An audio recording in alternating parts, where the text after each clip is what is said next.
everyone is going to be able to see the moon completely eclipsing the sun. That's right. Only those of us in this narrow path of totality. But just about everyone in the U.S. will get to see a partial eclipse today, weather permitting. Weather permitting, yes. I hope that Cleveland here and everyone else along the path of totality will be good and clear. Okay, so let's take a look at today's path of totality. It passes through parts of Mexico, 15 U.S. states, and southeastern Canada. There's an estimated 32 million people who live along the path, and not to mention the tens and thousands of people who travel to somewhere along it as well, like us. You know, you're from D.C. and I'm from Florida. And I feel very lucky to be able to get to travel to see this one. Yeah, absolutely. And we're going to have live reports from our correspondents spread out across the path, all excited to share this event with you. Some recognizable locations in between: the Indianapolis Motor Speedway, home of the famous Indy 500, and then also Niagara Falls, where officials expect up to 1 million visitors. Look at our team there waving at you. Happy to see you guys, and we'll hear from you soon. Okay, so again, we will hear from those correspondents, but also on our broadcast, a live interview with astronauts on board the International Space Station. Sarah's already ready. So excited. She's ready, because that's going to be obviously a unique place to witness today's celestial event, so we'll talk to them about that. We're also going to explain some of the science NASA will conduct during the eclipse and why that's important to you. And if you have questions about today's cosmic alignment, use the hashtag Eclipse to send those in wherever you're watching us. We already have some questions from some kids. Excellent. And a celebrity. I can't wait to surprise you with who that is. All right, in addition to NASA's Eclipse event here, there are plenty more in communities across the country, so why don't we take a look at some of them now. All right, so this is the California Academy of Sciences. That's a beautiful place to witness. Wow, looks like they have great weather today. They're only going to get a partial eclipse there, but, you know, still, that is more than enough reason to get outside and enjoy some time with your friends and family. Waco, Texas, people have their seats. They're ready to go. They're all comfortable. I see some coolers there. Oh. And this is the Adirondack Sky Center. They have a big field for people to view. You know, a couple of days ago, we saw the same field. It was covered in snow. So I'm glad they have a nice place to sit. Exactly. And Kennedy Space Center, the famous rocket garden that we have at the visitors complex there, that's also a cool place to watch a partial eclipse, yep. Yeah. And then lastly, the Mentor Civic Amphitheater, a nice big field again to take a look out into and enjoy today's event. I'm sure that'll fill up soon. Yes, I'm sure. Still gathering there. All right, very much a party atmosphere we've seen in some of those watch parties, and especially here, again, the music, the exhibits, all the things happening here. Kind of reminds me of a sporting event, you know? So because of that, I'm going to ask you, who's the GOAT today, right? Is it the moon, is it the sun, or is it the Earth? I mean, I'm a lunar scientist, so I may be a little biased, but you got to go with the moon on this one, right? It's the moon that is like coming in for the block today. It's all the action to the moon. I love that sports reference, but I'm going to have to say Earth. Because, well, first of all, we love our home planet, right? But because we're here, the moon has something to project its shadow on, and that's why we have the celestial alignment and show we're about to see today. That's where I'm going. That's how I'm going, yeah? All right, and now we want to know which team you're on. You can cast your vote by going to @NASA Solar System on Facebook, X, or Instagram, and we'll reveal the winning team at the end of the broadcast. Earth. The moon's shadow will only be over land for about 1 hour and 28 minutes today, moving at an average speed of about 1,900 miles an hour. Keeping track of it for us is NASA's James Traley.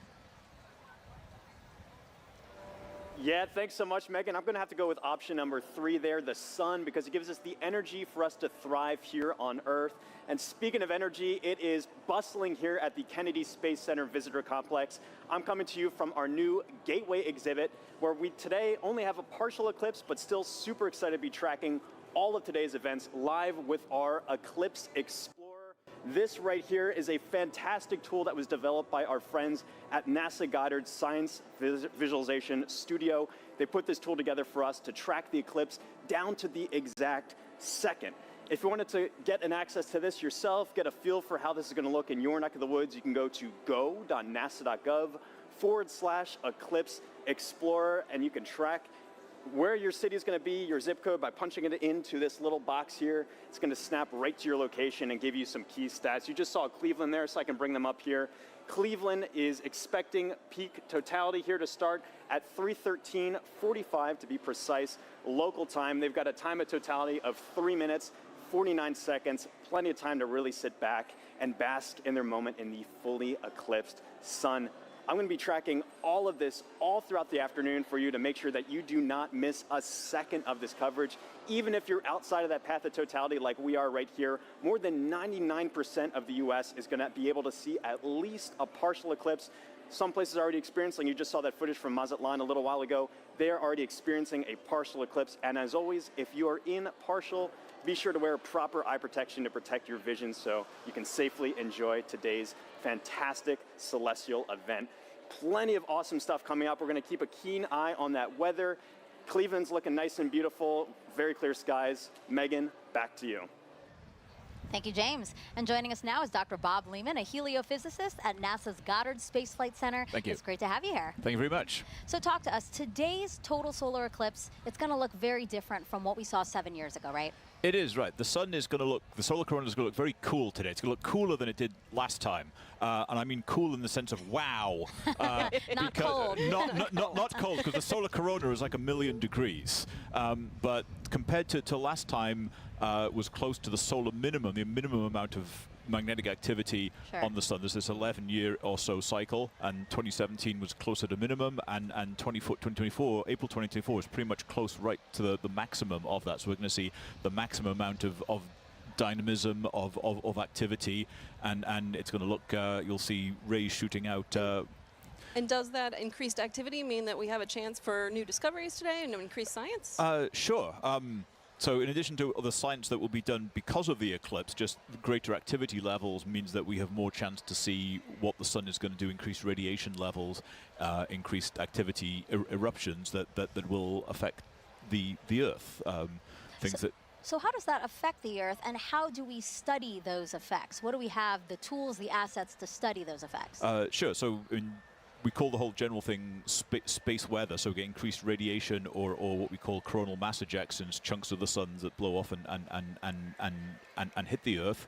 And those affect things like power grids and radio communications and GPS satellites, all of which are everyday real implications for that thing that's 93 million miles away. And how do you feel? You know, you're a heliophysicist. This is kind of like your Super Bowl. Pretty much, yeah. You are not the first person to say that to me today. and are we right? Pretty much, yes. I mean, this is it. I mean, 7 years, and I like to say there's the diving, trying to reach the goal line from the Super Bowl, what, 15, 20 years ago, that was like, totality, not totality, and yeah, today is it. I'm really looking forward to it. Yeah, absolutely. And we will have a whole bunch of fun here. Yeah, again, eclipses are a unique opportunity to really study the sun and how it affects us. So I know that, again, your fellow heliophysicists and really across the disciplines of science, I know that today is really special for a lot of people. It is, yes. Thank you, Bob. I really appreciate you being here. Thank you so much. All right, it's time now to check in with our first team along the path of totality. Here is Tahira Allen in Kerrville, Texas, a city so lucky it gets a solar eclipse twice in a single year.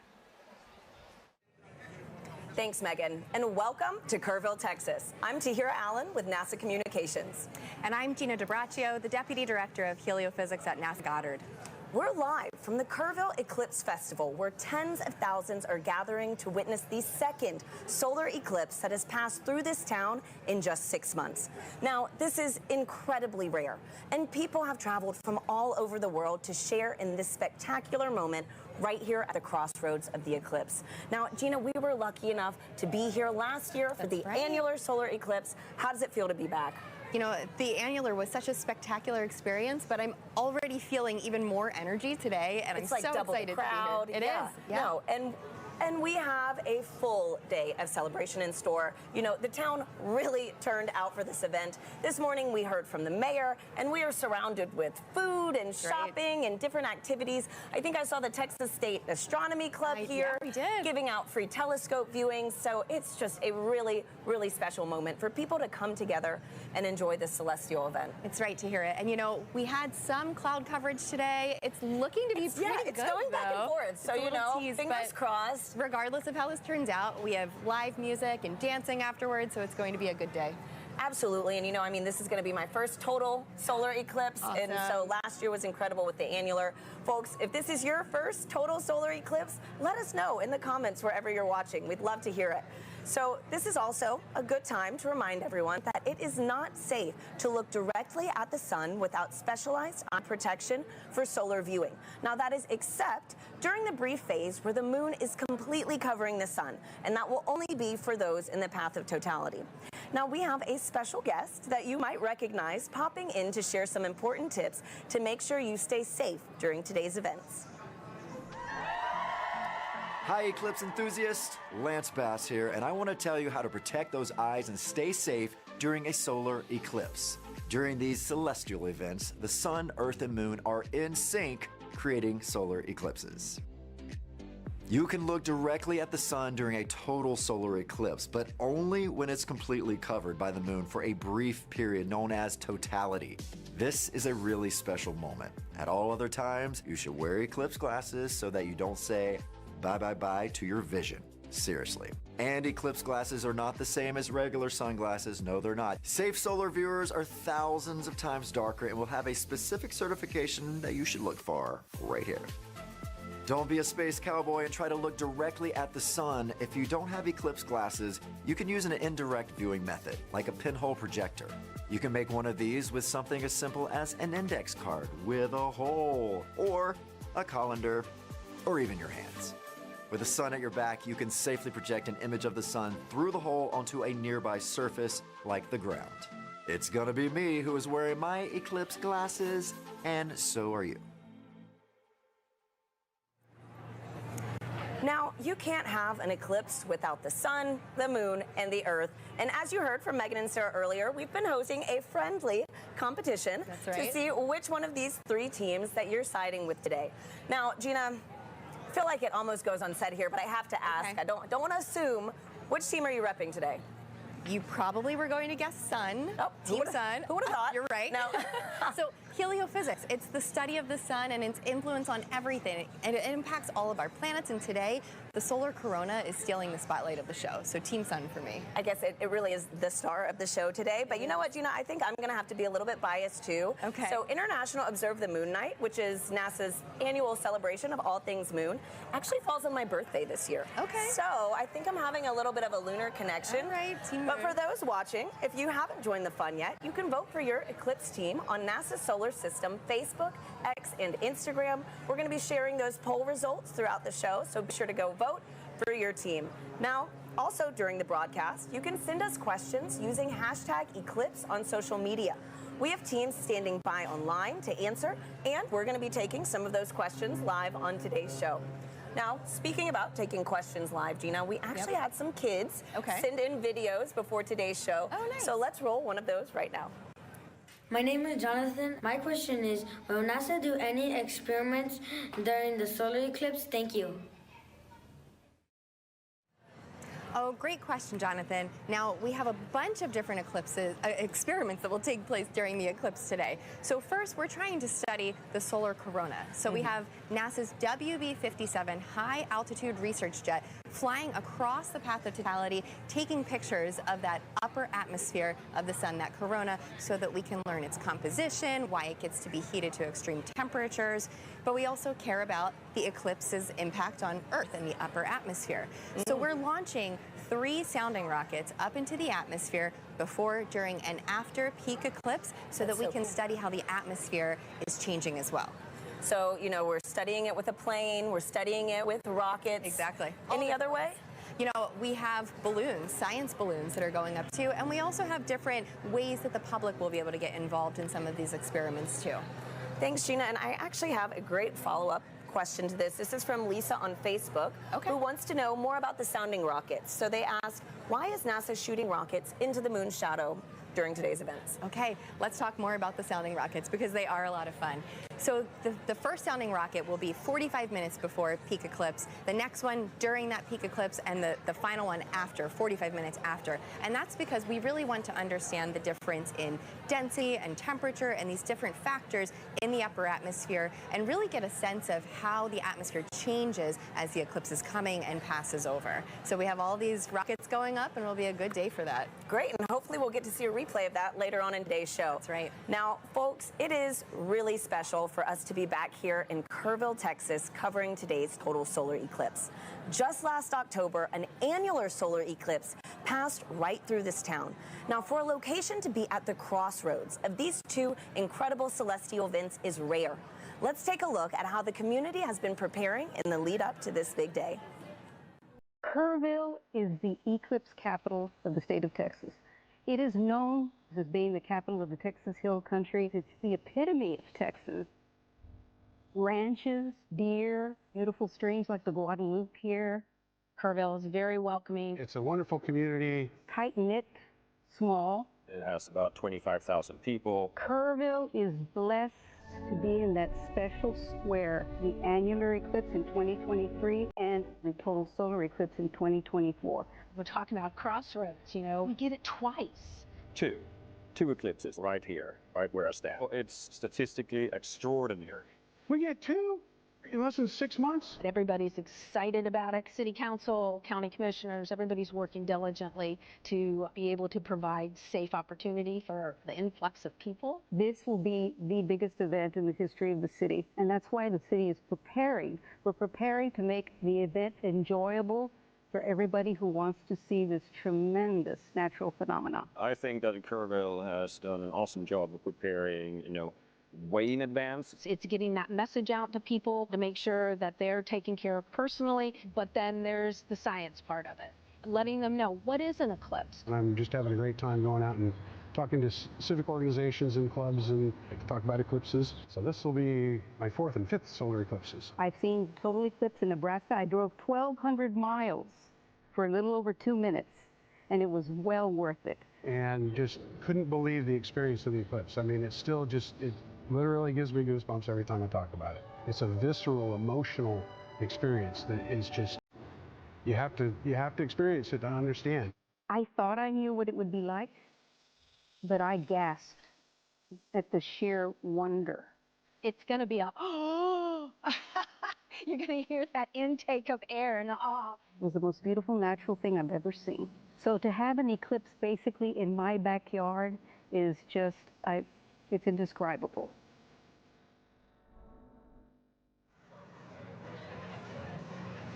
We're here now with Catherine Troche, a telescope operator with the Night Sky Network, who is giving us these high-definition views of the sun that you see in your screen right now, of the eclipse over Kerrville, Texas. Kat, thank you so much for being here with us. Thank you so much for having me, and let's thank the weather for cooperating finally. Right? Oh my goodness. Thanks, Kat. And so I'm looking at the telescope feed that we have, and we have first contact now here in Kerrville. Yes. Okay, so for people who want to become an amateur astronomer, what advice do you have? Where should they get started? The easiest way to get started is to look up Night Sky Network. Night Sky Network has over 400 astronomy clubs in the United States. You would just use our search function to plug in your city and find the club that's closest to you. And if you don't have a club that's close to you, you can use our coordinator tips to start your own astronomy club. Wow, that is awesome. And you know what? For folks, if you want some more details on the Night Sky Network and other things on how to become an amateur astronomer, you can visit go.nasa.gov/Night Sky Network. Now, a fun fact about today's broadcast that I absolutely loved learning was that so many of our telescope views that you're going to be seeing today are from amateur astronomers. And so, Kat, again, on this topic of, sky gazing, I heard that those in the path of totality might be able to witness more than just a total solar eclipse today. Could you give us a sneak peek on what we could expect? Absolutely. So if we have clear skies in the path of totality, as it gets darker, you'll start to see 2 bright points of light. That would be Jupiter and Venus. And then as we get to totality, you'll be able to see the fainter planets, Saturn, Mercury, and Mars. And if you're lucky, you'll be able to catch Comet 12P. Oh, what a crazy, cosmic alignment today, So, man. Great. So for the amateur astronomers that actually want to view today's celestial event, what tips do you have for them? So, of course, you need to have solar protection. You need to have solar-safe glasses. And you need to have solar filters for your telescopes, your binoculars, your cameras. But you can also use indirect viewing, like a pinhole projector box, or you can use a disco ball. A disco ball? Yes. Wait, how does this work? Can you, walk us through this? So as the sun hits the mirrors, and it'll cast a little reflection onto the surface here, you'll see little crescent shapes as the eclipse progresses. That is incredible. We need to keep that disco ball. Oh, yeah. Right? No, seriously. So, Gina, didn't you say you could also use your hands That's at one right. point? You know, you can take your fingers and Yes. weave them together to let the light project through so that you can see the projection of the eclipse on the ground there. That's fantastic. So a lot of different ways to be able to view today's event. There's no one wrong way to do it, unless you're just using, to do it. just do it. Just make sure you do it safely. Yeah. And so, Kat, too, you know, earlier you gave me a little reveal of your shirt, and it is too perfect for today's show. You know, could you give our viewers a little taste? Sure, no problem. So if you know, you know. If you know, you know. Totality going on at the moment. Love it. Thank you so much for being here, Kat. Thank you again Kat. for having me. Absolutely.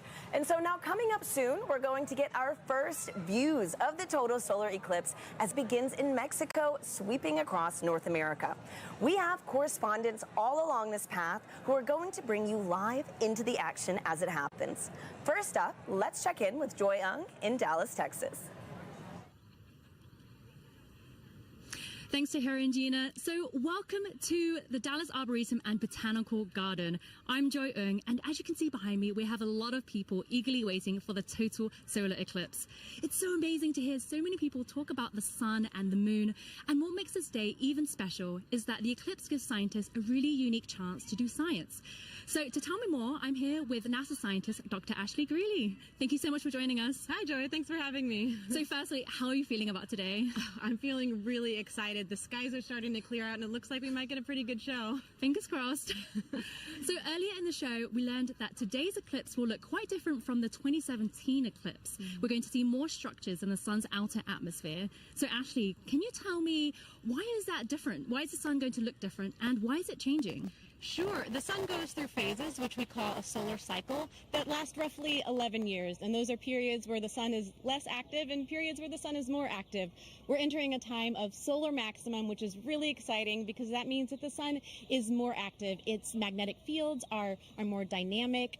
We may see features here, such as streamers, which looks like little spiky wisps in the sun's atmosphere, which we call the corona, and then little prominences, which look like little pink arcs on the surface of the sun.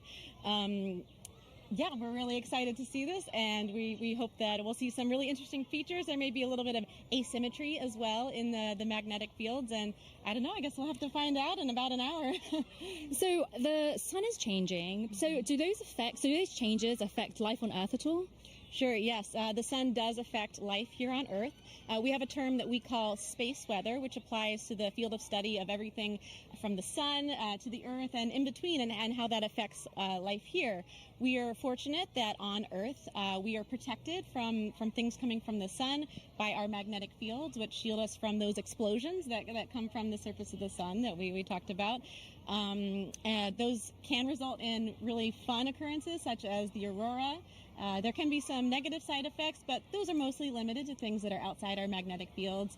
The storms from the sun can interfere with satellites, and it's something we really have to think about as scientists as we start to plan for putting humans on the surface of the moon or potentially sending them to Mars.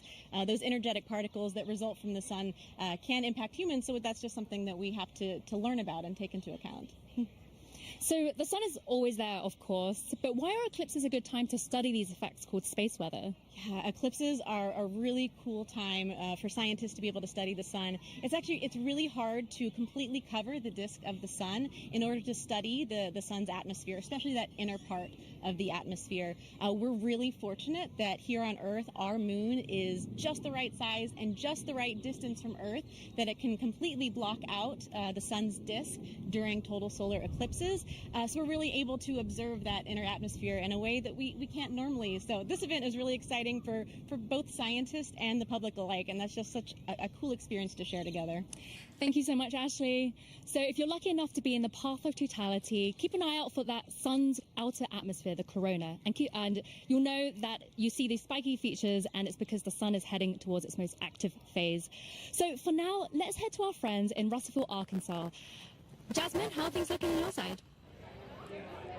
Joy, things are looking absolutely fabulous in a very sunny downtown Russellville, Arkansas. As she said, I'm NASA's Jasmine Hopkins, and I'm coming to you live from the Depot District, where the city is throwing a massive block party, all in celebration of the total solar eclipse. Now, people in Arkansas have great reason to celebrate because this is only the second total solar eclipse visible from the state since it was first established in 1836, and the next one visible from here won't happen for another 2 decades. So people around me are gearing up for what feels like a once-in-a-lifetime opportunity. Now, it's not just the residents of Russellville that are excited. On average, the city has about 29,000 residents, but for the past 8 months, they've been preparing to receive upwards of 100,000 tourists right here in the city. Now, of course, NASA has been a big part of that preparation, so to show you what we've been doing to help, I have a video here to show you. So we have been talking to the next generation of space explorers right here in Arkansas. We started off at Arkansas Technical University, and then we moved on to Russellville City Schools, where we spoke to hundreds of students all the way from 8th grade to 12th grade about this total solar eclipse. We had NASA's Marshall Space Flight Center, the Arkansas Air National Guard, the U.S. Space and Rocket Center, and even the Paris Observatory joining us all the way from France. Now, during that moment of totality, Arkansas will experience from 94 to 100% obscurity from the sun, and we'll have 4 minutes and 12 seconds to really soak in that fantastic cosmic event. Now, until that moment, of course, we are telling the residents to stay safe, keep those solar eclipse glasses on. But now let's go from Arkansas to Illinois with Blair Allen. How are things looking for you? Jasmine, we're super excited here because crowds are filing into the stadium, but the main story here is the weather. Everything looks absolutely good and clear for totality today. We're very excited. We're just hoping, just like 2017, a little cloud doesn't come in and obscure things. But I tell you what, there's been a total solar eclipse here in 2017. Observation did not stop at SIU. Joining us now are 2 SIU students who actually did some observing. This is Callie and Paige. Now, Callie, I know that you guys went to Australia in 2023 and you observed the totality using an interesting technique. Can you tell us about that? Yeah, so when we were in Australia, we used a sun funnel to view it, and what it does is it projects basically what the telescope is seeing onto a film. And so a sun funnel is just basically a funnel with 2 hose clamps and rear projection film, and it just projects the sun, and we actually captured a picture of totality as that eclipse was happening. And it's pretty cool because it allows other people, instead of having to go through the eyepiece, you get to see it. Pretty impressive. Now, Paige, you guys are going to do some observation today. What are you set up for here in Carbondale today? Yes, so we have 2 telescopes set up with the sun funnels for viewing for a select view of the public, and right now we're pointed at the sun and we're excited to see totality. Now, what are your odds on good weather? It's looking pretty good. I'm excited. Isn't that great? I'm so excited. I tell you what, one final question, because I know you're experts with solar safety, but Team Earth, Sun, or Moon? We're both Team Moon. Team Moon, Team Sun. I tell you, that's the best you're going to get, but we're all pro eclipse. Back to you, Tahira. Let's go Team Moon.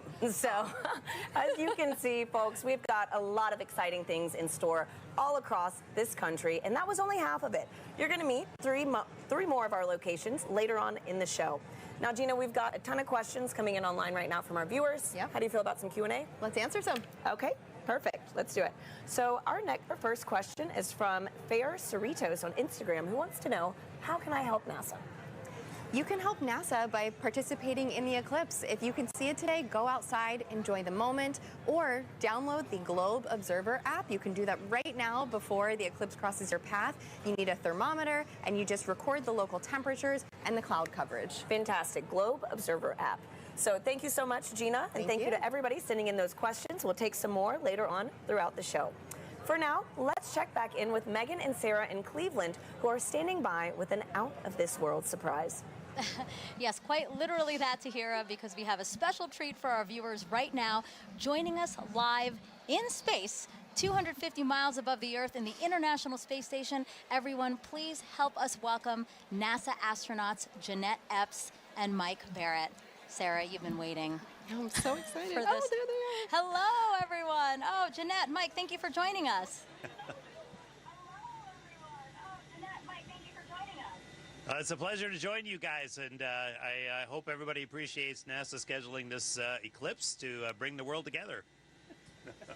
Yes, thank you so much to NASA, and thank you so much for joining us. Now you guys will have 3 opportunities to view the moon's shadow over North America, and that last pass will give you guys the best views. And we hope to also share those live views with everyone here on this broadcast around 3:30 p.m. Eastern Time. Now, Jeanette, I have 2 questions for you. Are you looking forward to being one of the few people seeing today's total solar eclipse from space? And 2, I know your crew member Matt Dominic will use a camera with a solar filter to photograph the sun being eclipsed by the moon.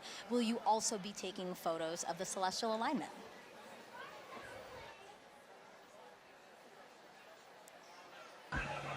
Definitely taking pictures of the solar alignment. And I think we're very fortunate to be here at this special vantage point to see such a special event at this time. So I'm definitely excited. What about you, Mike? What's going through your mind as you're preparing to see such an awe-inspiring event?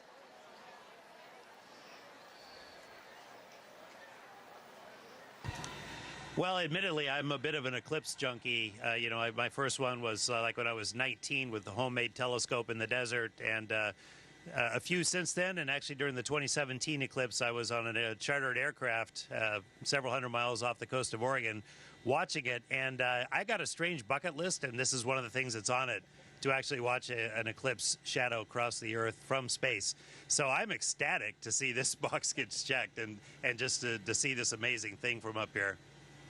Yeah, the fact that that was actually a box on your list is pretty amazing. And then now it's getting checked. So, you know, for those wondering, this is what the moon's shadow will look like to Jeanette and Mike.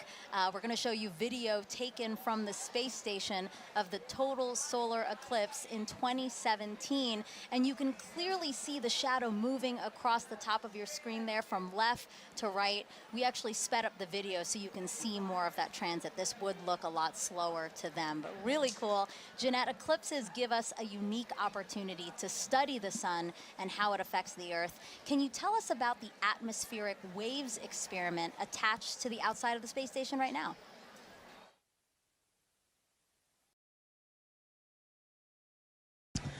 Sure. We have an atmospheric wave experiment that's going on now, and what it looks at are these atmospheric gravity waves. And these waves transport energy and momentum up through the climate system.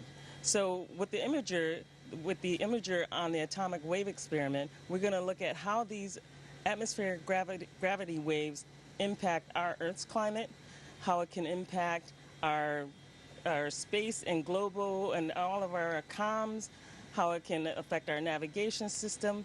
And so over the next 2 years, researchers will use an infrared imager to look at the global distribution of these waves as well as their characteristics.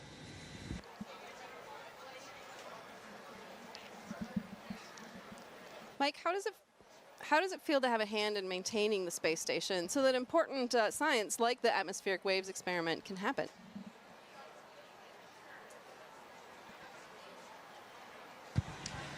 Well, of course, the main reason we're up here is actually to conduct that science. We maintain the station to keep this platform what it should be, what it was built to be, which is a vibrant laboratory, which covers so many different disciplines on the inside and the outside, like the gravity waves experiment. I mean, it's an honor and a privilege, as much as anything, to have a hand in that science, and we end up being basically the eyes, the hands, the on-site presence to conduct that science.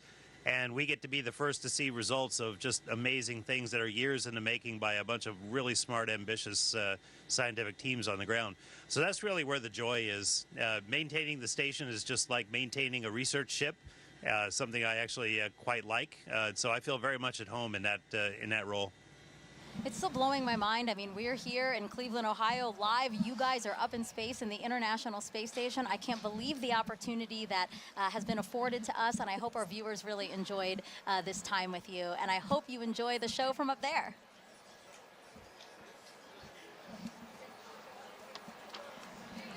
All right. We have, but we do want to close by saying, first of all, we really enjoy being here, but everybody stay safe.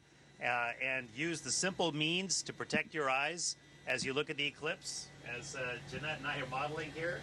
which makes us blind as a bat on the inside, but solar protected on the outside. So we encourage everyone to do the same. Really great advice from both of them. Thank you so Thank you much. both. Sarah and I have our glasses, right. and we're We are ready ready to go. too. Also blind if we don't do this. All right, again, Jeanette, Mike, thank you so much. And we actually have some time to take questions from the audience. We have hashtag Eclipse. That's how you can send questions to us.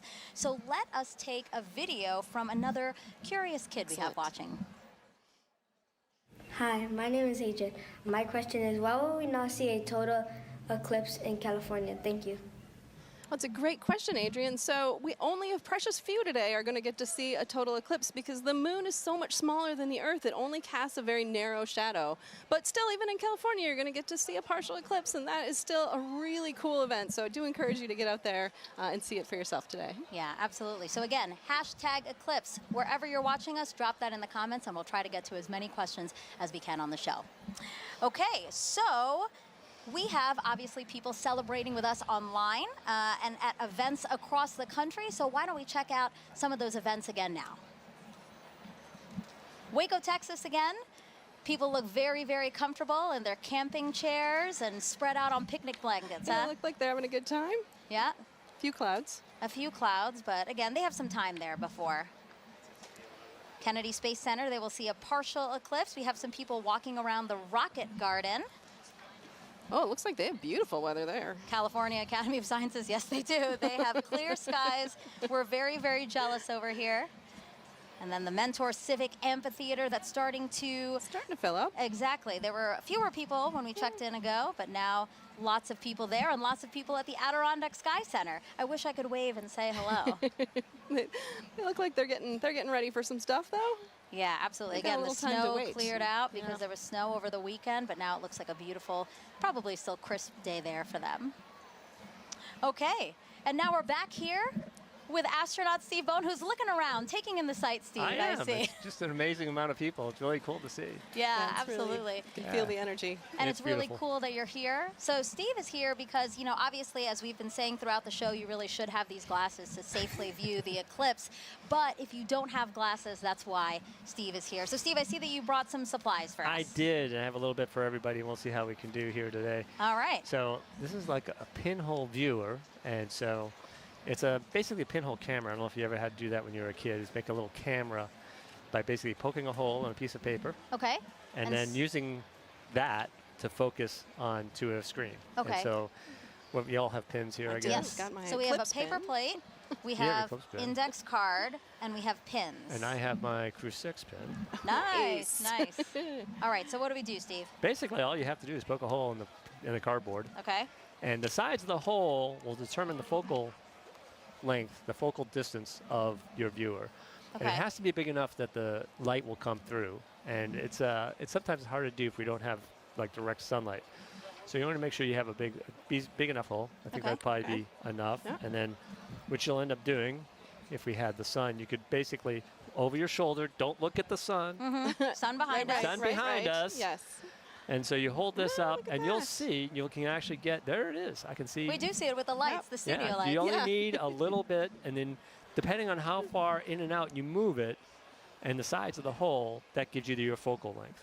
Got it. Just like a lens. And basically, like we're saying with the studio lights, if something were to pass over the studio lights, that same shadow essentially would be projected through Absolutely. the index card right now. That's how you safely watch it. That is a good, safe way to watch it. There's a lot of other ways to see it as well. I know And, that. oh. I have that. Come prepared. Colander, right? Yeah. So that's a lot of fun because if you're in an open area like this today, and you don't have your glasses or you just want to see something really cool, again, put it over your shoulder and hold it, and you'll get a big array of all those little eclipses happening on the ground below you. Yeah, actually, I think we have a picture of that. I'd love to see that because really it is That's a very, pretty. perfect. Look at Yeah. that, Steve. Oh, yeah. Well, I mean, even if you don't have anything, right, you can Yeah. actually use your hands to make your own sort of improvised pinhole camera. Absolutely. That's amazing. And, you know, I was explaining a little bit ago that in my own yard during the annual eclipse, when I was out working in the yard, and I said, hey, there's an annular eclipse going on. So I went under a tree, and I was looking at a tree, and then on my driveway, all these little eclipses, Oh, just that's hundreds of them. amazing, yeah. And Beautiful. it's absolutely amazing pictures. Great. So I hope if So- people have trees near them, they can take a look at that. Steve, thank you so much You're for very being welcome. here. We really appreciate it. Have a great day. All right, so the eclipse is getting closer and closer to the west coast of Mexico. We will experience totality there at Mazatlán, in particular, 2:07 p.m. Eastern Time. So let's head back over to James at our eclipse board for another look at the path of totality. Yeah, thanks so much, Megan. A lot coming up very soon, and make sure you know exactly when to go outside to observe that totality if you're on our path, or even right now if you're experiencing a partial eclipse. I've got in our Eclipse Explorer here, I can zoom out just a hair here to show you this. I've got our penumbra on, so this is all the places inside here already experiencing a partial eclipse. You've been seeing some great feeds from our camera in Mazatlán, Mexico. They've been experiencing that kind of crescent sun for a little while now. They're just about 20 minutes out from actually experiencing totality itself. They're going to have a long window where they are 4 minutes and 17 seconds. For some context, back in 2017, the last eclipse that swept across America, the longest time was only around 2 minutes and 40 seconds. That was in Carbondale. This time around, some very long times, just a little bit northwest of Torreón, Mexico. They're going to get upwards of 4.5 minutes.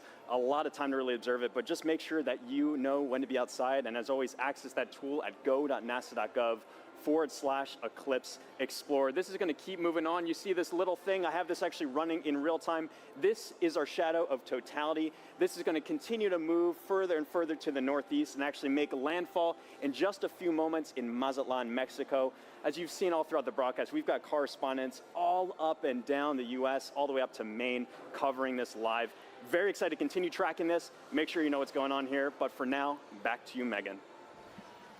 All right, thank you, James. So now let's introduce you to more of our correspondents along the path, starting first with NASA's Lauren Ward, standing by to show us what's happening in Indianapolis, Indiana. That's right. Thanks, Megan. We are at the Indianapolis Motor Speedway in Indianapolis, Indiana. It is a gorgeous day. Behind me, I have over 50,000 people here to spectate today. Today, we are waiting for a spectacle that is of a celestial kind. Of course, this is most known for the Indy 500, but we are waiting for something a little bit special today. With me, I have the 2016 Indianapolis Motor Speedway winner, Alexander Rossi. Good to see you. Good to see you. Thank you so much for having me. It's great to have you. So the Helio Big Year is a celebration of sun science and how the sun touches everything, including IMS. So tell me, the track when you're doing a qualifying round is about 4 minutes long, which coincidentally is the length of totality. So tell us, what is it like being on the track? You know what? The sun plays a huge role in determining the performance of the car based on the track conditions. So we actually, when it's a day like this, as much as it's beautiful for the fans, it's actually very difficult for us as drivers, because as the surface heats up, the oils come to the top of the asphalt and it actually becomes slippier. So that's surprising to people. They think that temperature would mean grip, but it is until a certain point. And then once it kind of crosses over 100 degrees on the surface, you start to actually go the other way. Wow. And tell me about those tires. How does the sun affect those? So we use slick tires. So Firestone tires are slick. On a road car, you have tread, right? Because they're supposed to be used in all conditions. Slick tires actually have a bigger contact patch, more surface area, so they generate more grip at a temperature, right? So they operate between 180 to 230 degrees Fahrenheit. Again, the sun is good until a point. When they go over that 230 degree mark, you start to lose that grip again. Ooh, all right. Well, we have a little competition going on today. We're trying to determine whose big day is it. Is it the sun's, the moon's, or the Earth? So my question to you is, are you Team Sun, Team Moon, or Team Earth? That's a hard one, but I'm going to go Team Earth. You know, I just think we're so lucky, especially today with the people that are around us here, to be able to witness what we're about to see. Go Earth. Go Earth. You heard it here first. All right, guys, thanks. We'll be back here. Daryl in Niagara, over to you. All right, thank you very much, Lauren. Just 500 miles northeast of you, we are here at Niagara Falls, right next to the Niagara River. This is a special location for a lot of people because it is a once-in-a-lifetime opportunity to see a natural wonder set against a celestial one, the solar eclipse. And so let's talk first of all about the natural wonder, and it all starts right here. Look at this massive river and the amount of water that's moving through here. 500,000 gallons of water, 500,000 bathtubs actually going over the falls at every 60 seconds. It's tremendous, the flow here. It interacts with the air, it hits the rocks, and it also, you know, it flows up a mist column that is omnipresent. This is always here. So one of the things that eclipse watchers want to see is, how does it interact with the light? Will we have a pink rainbow because only prominences from the sun will be seen and they're pink? We'll have to see about that. One thing we do need is a little bit better cloud clearing around here, because we do have some cloud cover. But that's okay. People who have gathered here are excited and they're hopeful that it will clear. Who's here? Well, I want to show you our camera from about 500 feet away. Look at all my friendly eclipse watchers. Are you guys ready for an eclipse? Yeah! Whoa, I love the energy. We could use this energy to blow the clouds out of here. As our camera backs out, you're looking at Terrapin Point, and this is the lawn here. It's roughly the size of a football field, and everybody who's here, a lot of people came in at 6 a.m. this morning. They currently cut off the park from anybody from coming further into Goat Island here. So this is the max capacity that we're at right now. It's that popular. Over to the other side, our friends from Canada. Look across the river gorge, about 1,000 feet away. Niagara Parkway is lined with people. So it's a beautiful shot over there, and we really appreciate our Canadian friends who have joined us. Now, this isn't just about the solar eclipse. We've been here for the past week, and we were at locations all across Niagara Falls, 12 to be exact. Take a look at this video. Crowds of people packed the Niagara State Park Welcome Center, where Commander Munikin Campos, the mannequin who flew around the moon during the Artemis 1 test flight in 2022, was on display. Our partners at the Canadian Space Agency sent kids virtually to space all week long. And NASA experts from the Kennedy Space Center gave presentations and talks at places like the Niagara Aerospace Museum and libraries across the area. The outreach was a huge success, with thousands of people participating in the events and passing through our exhibits. And we just want to thank everyone who came out to see us at all our locations, and we hope you left a little inspired about space exploration and a little wiser about all NASA's missions. Okay, coming up, we've got a very special guest for you who's going to share the eclipse with us, CSA astronaut Jeremy Hansen. He's going around the star today, the moon. Not the star, the sun, the moon. The star of the show, I should say. He's going to be here. He's interacting with the public. We're going to get his thoughts on totality along with everybody else who is here. And we're pumped and excited. Right, everybody? We ready for an eclipse? Can you hear the excitement? All right, now I'm going to send it 800 miles to the northeast to my colleague Angelique Herring, who is in Holton, Maine, where I hear you have some pretty good weather. Hello, Daryl, and welcome everybody to Maine. That's right, we do have some great weather. We are here in Maine, and actually we're about 3 miles away from the Canadian border, and also about the last stop on I-95 North. So we're the northmost spot for today's eclipse broadcast, at least in the United States. And so hello from way up north. Now, just like Daryl said, we do have some excellent weather here in Maine today. We've been here for a couple of days, and it's actually been pretty wintry right up until about yesterday. We had snow, it was pretty cold, but you know what? Today, the sun is out, the skies are blue, and it's looking like perfect conditions for an eclipse, or as the Mainers would say, wicked good weather. Now, we're actually standing here in Market Square in Maine, and we are outside of the Temple Theater, where it has actually been in operation since 1919. Over the last 150 years of its operation, it's seen everything from silent films to burlesque shows, and today, it's got a more celestial show with the eclipse. Now, the last eclipse to come through Maine was actually in 1963, and that eclipse was only visible for about a minute. In contrast, today's eclipse will be visible for at least just about 3 minutes or so, so everyone here is going to have a lot of time to take in the celestial show, really soak in the event. And the next eclipse won't be coming through Maine until 2079. So it makes a lot of sense that we've got a lot of people here really excited to see this once-in-a-generation opportunity and event. We're all excited. I know everybody here is excited. So we'll be here waiting for the moment that we've all been waiting for, the eclipse. With that, back over to you, Megan. Hey, thank you, everyone. It was really cool to see everyone along the path of totality. You can tell we're covering a large swath of land because everybody's in different kind of attire. You know, you have short sleeve shirts somewhere, and then you have like Daryl, who it looks very, very cold, and he does have some cloud cover, so I hope that it does kind of clear out for him. I feel like we've covered all of those levels of weather over the last day and a half. That's true, here in Cleveland. So, but it's looking nice now, so that's great.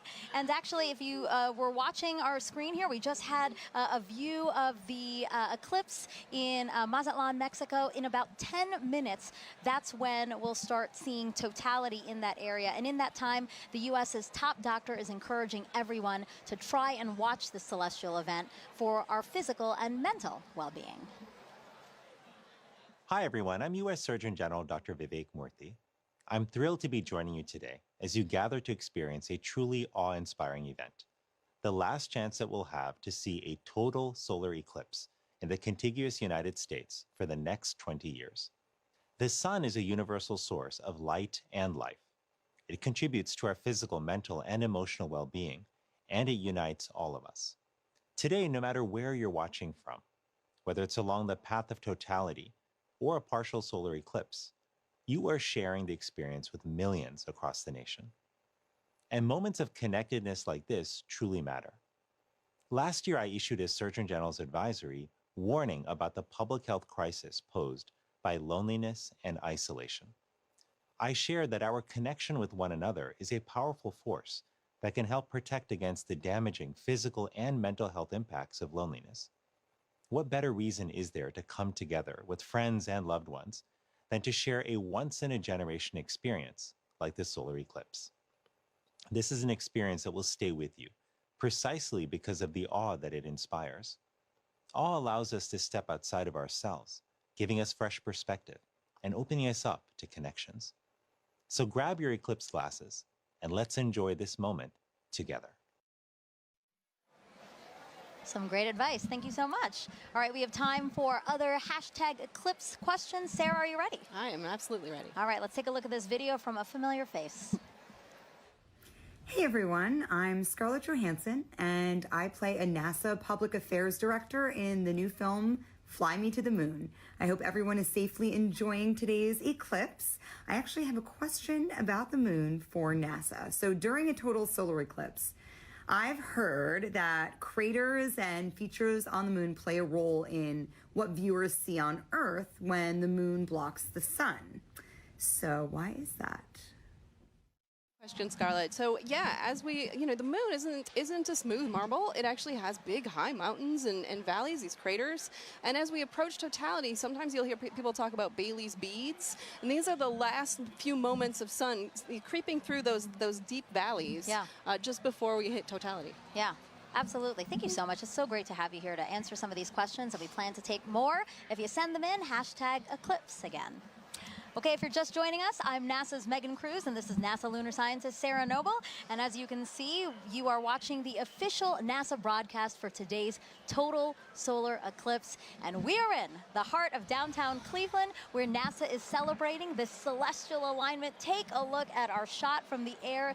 That is how many people who are just here at the Great Lakes Science Center alone. So many more spread out throughout Cleveland, because again, the last time this city had a total solar eclipse was 1806. But again, just down the road, we have the only NASA center in the path of totality.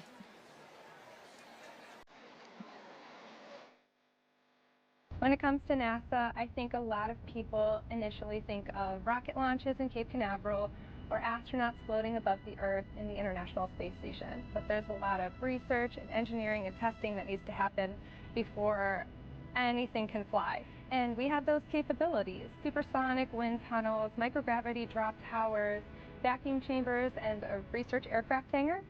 And that's why people from all over the world come to NASA's Glenn Research Center right here in Cleveland, Ohio. What we work on, power, propulsion, communications, you need it for anything that flies. We like to say the road to the moon goes through Ohio, and that's because our test facilities are crucial to advancing the Artemis program. Part of our vision for going back to the moon and establishing a sustainable presence is having a lunar gateway. A lunar space station can fly successfully around the moon and sustain astronauts there. and we are leading the program that's developing the power and propulsion element. NASA's Neil Armstrong Test Facility in Sandusky, Ohio. It's the only place in the world where you can test a full-size spacecraft for all the extreme conditions of launch and spaceflight. Right now, we have the Orion spacecraft. This is a spacecraft that actually went around the moon, but we're using it as a test article now to make sure that in the launch environment, that spacecraft is safe. When it comes to aviation, every U.S. plane has NASA Glenn technology on board, which makes your flight cleaner, safer, and quieter. And looking at solutions like electric and hybrid electric propulsion systems that will reduce or give us different ways of converting energy that are cleaner. Our center partners with a lot of community organizations to share NASA's discoveries or just get kids excited about science, engineering, technology, and math. I really enjoyed the VR experience. It was really cool to be able to sit like I was an actual pilot flying. I feel like I could potentially look into considering aerospace. We've also made it our mission to prepare Cleveland for the April 8th total solar eclipse. We demonstrated different types of hands-on activities for educators to share with their students, as well as the science behind a total solar eclipse. My favorite thing about Glenn is our people. Not only are they crazy smart, but they are genuinely good people. And we are literally part of almost everything NASA does. And so what's really great about being here is you're in the heart of it all. And joining us live is now NASA Administrator Bill Nelson. So great to have you here for this celestial event. Thumbs up. Thumbs up from the Administrator. Now, Administrator, why are solar eclipses so unique, such a unique opportunity to study our sun? Because you have the alignment of three celestial bodies, and unique things happen when that occurs. And it has a profound effect here on Earth. Just think about it. In the middle of the day, all of a sudden, it gets totally dark. And us Earthlings are not accustomed to that, and nor are the other little Earthlings. Right. All the animals. But it's also an opportunity for us to study much more one of those celestial bodies, and that's our star, our sun, and our star in our solar system. And we can find out more about that gaseous explosion that's coming out from the core of the sun when we can see it better. And we can see it better because we're not looking at the bright ball. You're suddenly looking at that corona, that mass of gases that are coming out from the edge of the sun. Right. And you don't have to be a scientist, right, to study this event, right? How do we get help from people across the country to help us study these things? Well, by asking them. Make a note of anything that you observe and then share that with us. All right, and Administrator, you know, we have to take precautions when viewing a solar eclipse. Remind everyone what we should be doing today. Okay, you've got some glasses. That's right. That's right. The glasses are all ready. Absolutely essential. You want to put these on as it is starting to have that moon move in front of the sun, and we don't want you to damage your eyes. Right. Yep. And it's incredible. You put these glasses on in the normal sun of the day, you can't see a thing. Can't see a thing. But when you look at the sun, you will be protected. Administrator, thank you so much. We really appreciate your time here. And now we're going to head it back over to James at the Eclipse board. Whew, yeah, the countdown is on. Just a few moments left until the eclipse makes landfall in Mazatlán, Mexico. Right here, you can see where that eclipse totality shadow is right here. It's going to continue moving very rapidly onwards to Torreón, where we also have a live feed covering all of this event. Super excited for that big moment. And let me actually just go to our moon board here, and we can play through this at 60 times speed. I'll zoom in a little bit here. And Scarlett Johansson had a question a bit earlier about the kind of rippling effect that we see of the eclipse shadow. When you first see this right here, at first glance, you might think it's low resolution or we're lacking some kind of information here. The inverse is actually true. This is actually incredibly high resolution, this shadow projection that we have, because of data that we've been gathering at our moon for more than 10 years, thanks to an orbiter called the Lunar Reconnaissance Orbiter. it's been mapping our nearest neighbor in incredible resolution, just really getting every single bit of valley or crater or mountain. All of those little imperfections on the moon are contributing to that shadow that we see rippling across the country. You're not going to be able to see that from the ground, but looking from space, you see that really cool effect of kind of the rippling there here. So let's just preview some things to come here. Mazatlán, they have that last little crescent sliver of sun. For now, if you're in that area, make sure you keep your glasses on until that sun is completely blocked out by the moon. That's going to be in just a few moments. You're going to have a long duration there, 4 minutes and 17 seconds. That sounds like a lot of time, but it's going to move like that. So make sure you are ready on the pulse. Again, for all of our locations up on this path of totality here too, make sure you set a timer on your watch or a phone or something to remind yourself to look outside and experience this. You don't want to miss this. If you do miss it, you got a long time to wait for the next big one across America. That's going to be in 2045. So make sure you're watching and watching safely here. You just saw some footage from Kerrville and Cleveland as well. It's a little bit cloudy in some places, really hoping that that clears out in time for us to have that beautiful view. But in just a few moments right here, this eclipse is going to be coming up in Mazatlán, Mexico. So for now, this is going to be really exciting. The countdown is on. So for Mazatlán, this is the last little bit here. Again, I'm always keeping an eye on that weather. And also one little note about our tool here too. If you wanted to see, this little icon kind of previews what the expected eclipse is going to look like at that given time. All these little googly eye features are clickable, hyperlinkable. You can kind of click on that. It'll snap you right to that exact time to get an idea for what it's going to look like in your neck of the woods. But for now, the big moment's coming up. Back to you, Megan. Let's check it out.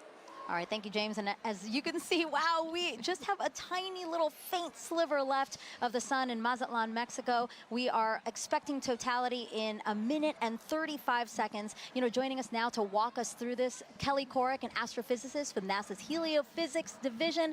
Kelly, tell us about the science NASA is about to conduct right now in Mazatlán. So science that they're going to conduct is about the WB-57. So we're going to fly some planes over and make sure that we can actually see that solar corona, that hot atmosphere that's around the sun that we're about to get once we reach totality.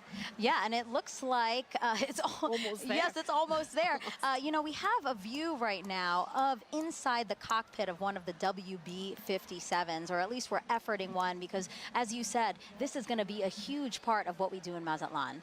Definitely, yeah. It's the there it is, Kelly. Oh, there it is. Oh, look at that view. So we're looking out. Oh, that's great. We're looking out, and it looks like we might be able to. We're seeing a lot of clouds, but hopefully a shadow as well as we're coming in to totality there. And so, yeah, so these WB-57s are carrying 3 different instruments or 3 different experiments, 2 to look at the sun and 1 to look at our atmosphere, because our atmosphere actually responds to the eclipse. And we're trying to figure out how that ionosphere, that layer of the atmosphere, actually responds to it. And you said it does look like there's already a shadow over land. You know, we also have a shot, and we'd like to pull that up now, a shot of the coast and the fact that it's already going on over. And you know what's really cool about all of this is we do have eyes all over this thing because we are collecting so much data.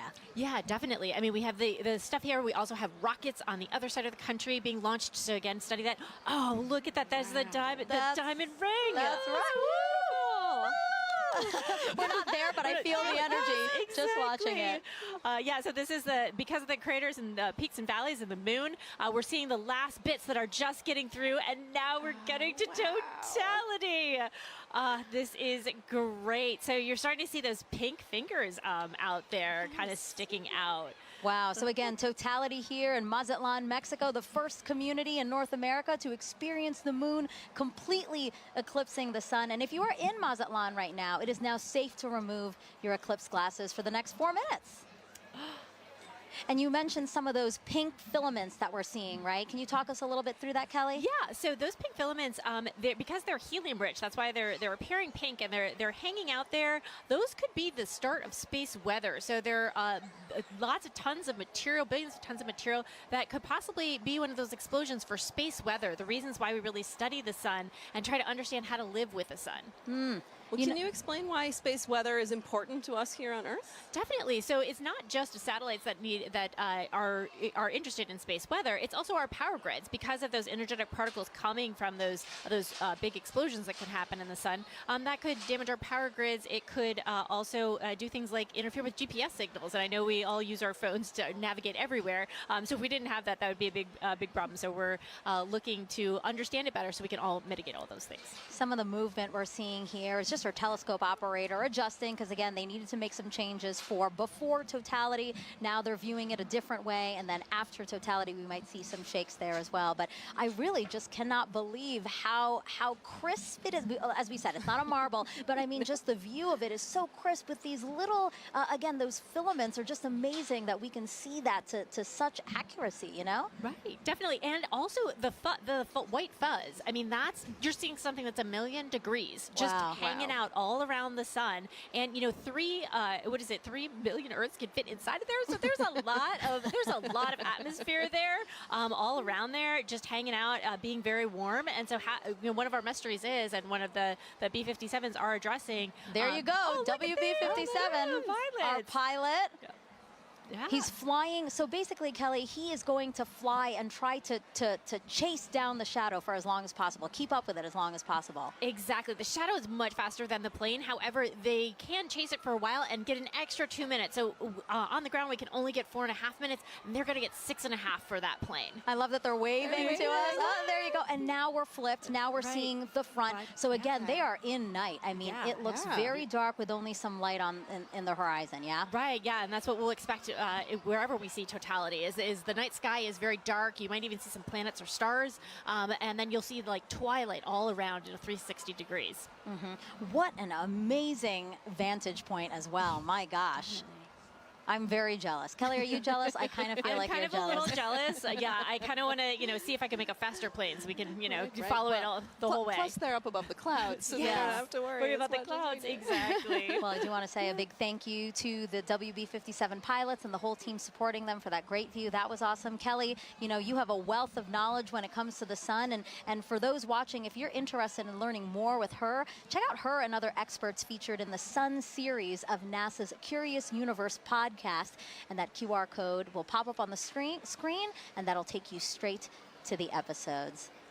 Again, look at that double box we got there. We're showing you amazing views during this broadcast. A big thank you, actually, to the Solar System Exploration Research Virtual Institute, or SERVI, for providing the telescope views from Mazatlán. Yeah, the SERVI team down there, the SERVI team is based out of Ames, but it is a collection of teams across the country and across the world that are sort of studying the intersection of science and exploration, helping us get ready for our next trip with humans to the moon. Yeah, that's amazing. Okay, totality is actually about to end in Mazatlán. Let's keep watching our screen right now for, again, what are we watching for, Kelly? We're watching for the diamond ring effect. So that's when the first bright light, we're starting to see it on this side there. So you're going to put your glasses on right now to protect those beautiful eyes, because now we're going back to the partial phase. Whoa, that's amazing. Wow. Yep. Kelly, that's a filter, by the way, everyone. That's why we're seeing that. But when you said put on your glasses, I'm so trained now to do it that I almost did it here in Cleveland. No, we're fine in Cleveland. We're still in Mazatlán. Again, what we're seeing is because we needed to adjust the filter now that, again, it's basically like putting on our glasses. The way that you said people on the ground need to put on our glasses, our telescope operators need to protect their own eyes as well as their equipment. Exactly. Well, thank you so much, Kelly. I really appreciate your time here with us. It was so fun to learn about the science and actually see the first eclipse come for North America here. So thank you so much. Thank you. All right, as you can see, there's a lot to learn about our sun and eclipses. So to explain it all in a really fun way for kids, NASA developed a clever game called Snap It. We have another QR code coming on your screen right now. Just scan that code, or if you're watching us on your phone, all you have to do is screen grab it, press on it later, and you can check out that game. Also the website, if that's easier for you, go.nasa.gov/snapit. Okay, so NASA can predict the total solar eclipse's path to a high degree of accuracy because of a spacecraft that launched nearly 15 years ago. This same spacecraft is now helping our Artemis 2 astronauts who'll be orbiting the moon next year.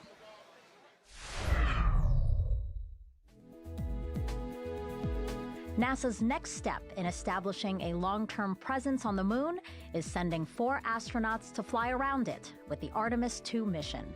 Part of the crew's training has been to study images from NASA's Lunar Reconnaissance Orbiter, or LRO. The spacecraft launched in 2009 and continues to use 7 instruments, including a high-resolution camera, to help us learn more about the moon's surface. Because of LRO, we now know more about the moon's topography than any other planetary body in the solar system, including Earth.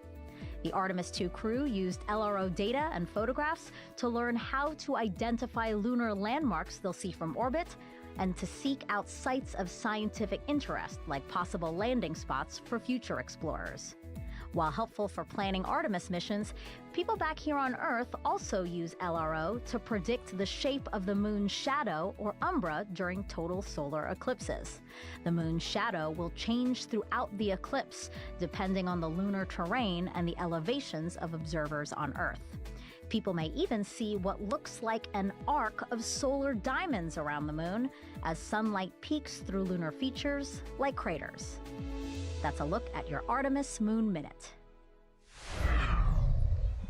All right, joining us on the host desk now is a familiar face here. Oh, actually, we have, sorry, Snoopy. Oh, I just revealed that it's Snoopy. Well, I just want to wave real quick to the crowd here at the Great Lakes Science Center, just outside of our host desk, waving at us, waving at the camera. I'm waving back at them like they can see me. But I did just spoil the surprise. We do have Snoopy here, our Chief Safety Officer here at NASA, and he's here to tell us how to safely watch the eclipse. So, Snoopy, if we were to watch the eclipse today before totality, what should we do? That's right, you should have your glasses on. That's right. Well, and what about during totality, Snoopy? Can we take them off then? Yeah, let me help you out here. Oh, Snoopy, there I can see your shining bright eyes. I love Snoopy. He's so funny. Now, Snoopy, I have to ask you a question, okay? So today we've been polling everybody, asking for the total solar eclipse today, who is the big star of the show, right? Is it the Earth? Is it the Earth? Is it the moon? Is it the sun? Okay, but you have to pick one. You have to pick one. You have to pick one. You don't want to pick one? All of them. All of them are great? That's right. Snoopy, thank you so much. I know you're super excited to see the total solar eclipse today. We're glad to have you here. Bye. All right, now let's head back over to Tahira in Kerrville, Texas. All right, thanks, Megan. I mean, what an incredible view from Mazatlán, Mexico. That was amazing. And folks, as you can see on your screen right now, we are less than 1 minute away from the eclipse crossing over Torreón, Mexico. Gina, how fast is this moon shadow moving right now? I mean, it's flying. It's going about 1,900 miles per hour as we're chasing it across the U.S. That is incredible. And so, you know, in Mazatlán, we were able to see the diamond ring effect. That's right. It was beautiful. Beads. So hopefully we'll be able to see that in Torreón right now. Yeah, we're watching that live feed. Yes, just to see this sliver crossing over the moon. That's right. We're getting so close there. We are Hopefully getting we'll see so that diamond close. ring too. Wow. Look at this. And so we're about 10 seconds away. Here we go. Let's take it in. Wow. What a spectacular. It's going into totality. Wow. There you have it. We are in. Yep, that diamond ring came through, and we see a little bit of those Bailey beads too as we're looking at it, those kind of the lights trickling through around the surface of the moon, coming through the peaks and valleys. So what are we viewing on the left-hand side? This almost pink color effect. Right, and so as we just heard from the last totality, you know, these pink fingers are popping out a little bit, and those are those solar prominences. They're appearing pink because of the helium rich, but we can see it. Let's focus on the corona here, that glow that we're getting, and we can see basically these streams that are coming out, a lot of that energy and brightness that we do not have the ability to see on a day-to-day basis. So with this total eclipse, we're able to see that corona nice and bright coming through in Torreón. That is just a magical view. Oh my goodness, It is. Gina, okay, and so we've got so many questions coming in online right now from viewers watching this. Our first one is going to be from Justin, who wants to know, you know, right now we are seeing a pretty clear and spectacular view of a total solar eclipse. Yes. But Justin wants to know, what will it look like if it's clouded over? Right, so the view that we're getting right now, you won't be able to see that if it's clouded over, but you will have effects going on, right? You'll get a change in the temperature, so the temperature will drop. It'll still get darker as well. It's already getting dark here in Kerrville. I mean, we have some cloud coverage, right? And we're feeling a little extra wind. It's noticeably darker despite the clouds that we have, so you'll get some of those environmental effects, even if it's cloudy where you are.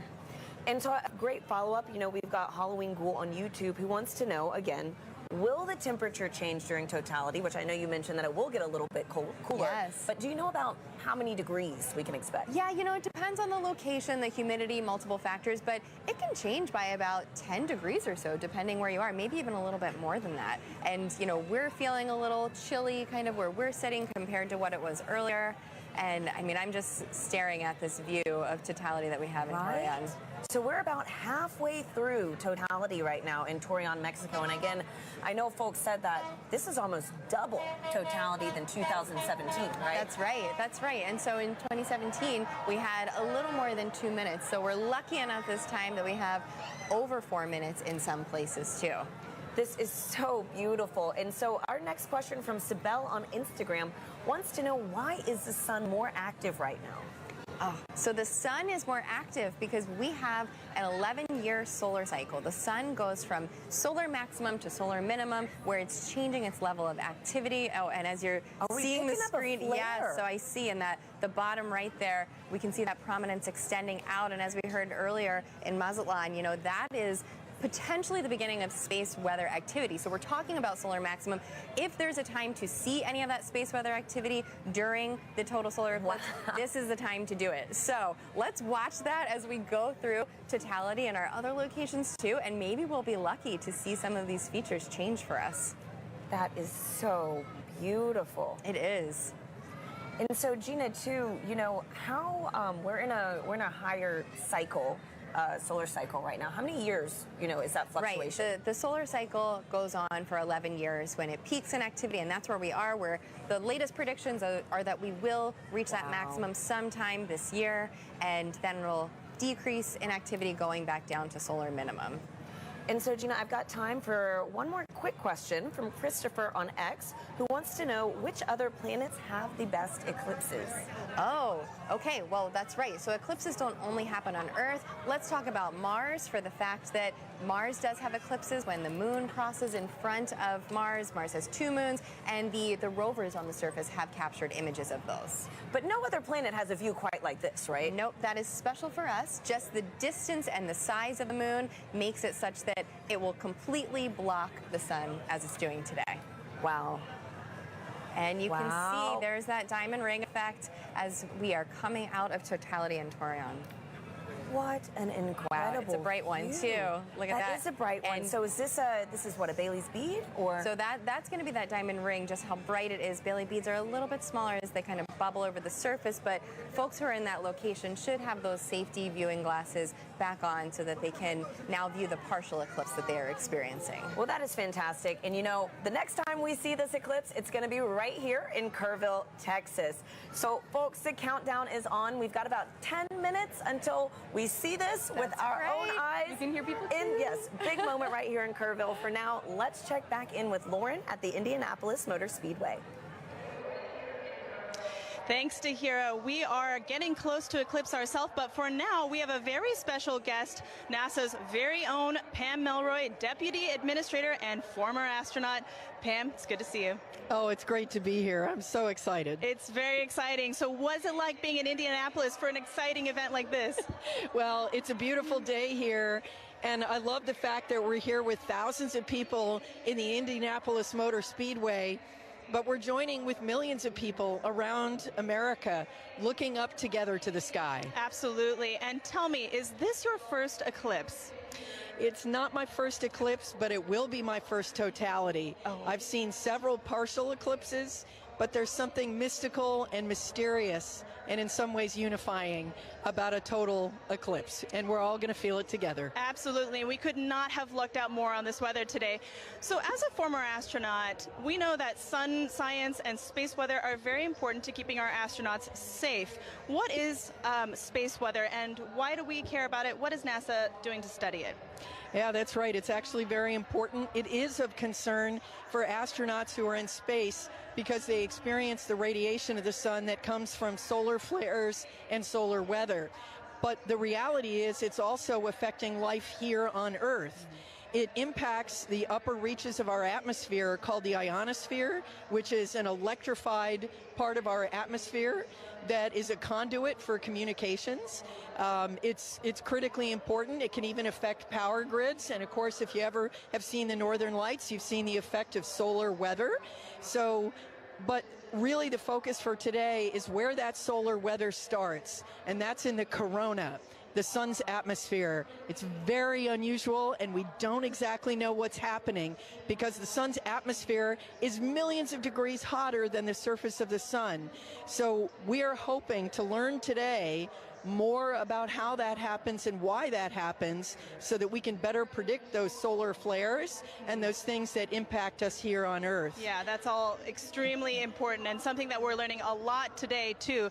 Pam, thank you very much for joining us today. Thank you. As we've learned, solar eclipses are very important to learn for many, many reasons. We have radio telescope operators who are studying the eclipse today for this very reason. Let's take a look at that work. When the moon blocks the sun during a solar eclipse, there is a noticeable impact on Earth's upper atmosphere, known as the ionosphere. These changes can affect radio communications, including amateur radio, also known as ham radio. Ham radio is a way you can talk to people all around the world. You set up a radio and antenna. You talk into the radio sends a signal up to the antenna sends the signal up to the sky. It bounces off of the electrified layer of the sky back down to Earth, where you can talk to the person on the other side. During the 2024 total solar eclipse, the Ham-Sci Citizen Science Project is inviting ham radio operators to transmit radio signals. The goal is to have people make as many radio contacts as they can with operators in different locations during the celestial event. By recording how strong their radio signals are and how far they go, ham radio operators and scientists can learn about how the ionosphere changes during solar eclipses. Sometimes you can talk around the world and sometimes you can't. And that's all based on what the ionosphere is doing, what the sun is doing. When it works and you are able to talk to these faraway places, I find that really magical. To learn how you can participate, follow Do NASA Science on X and Facebook.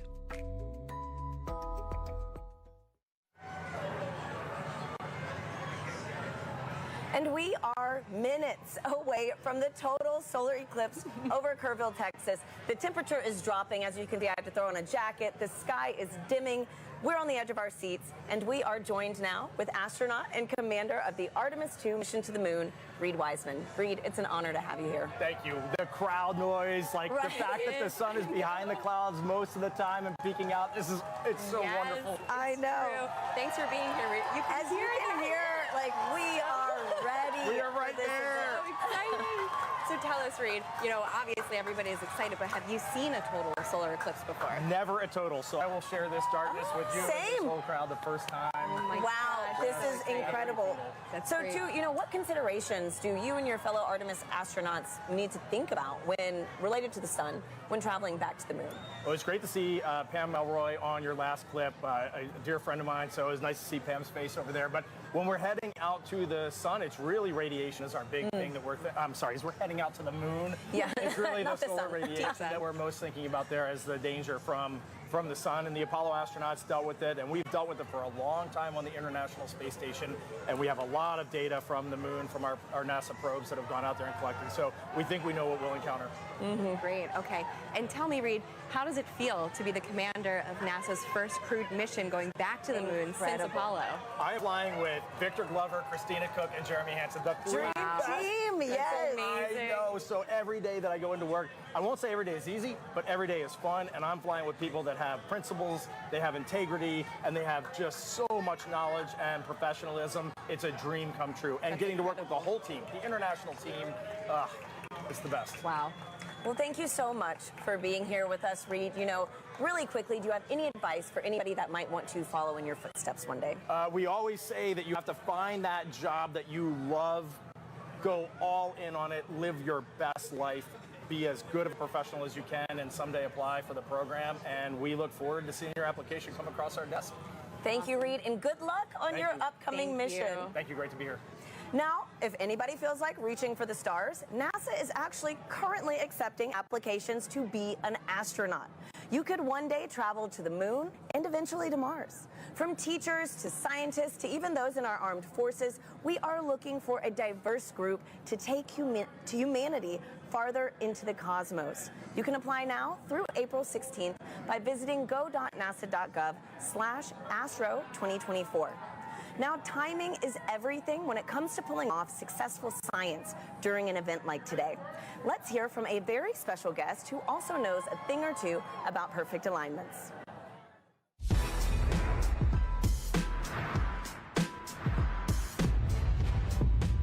Hi, I'm Paul DeYoung, shortstop for the Chicago White Sox. What does it take to do my job?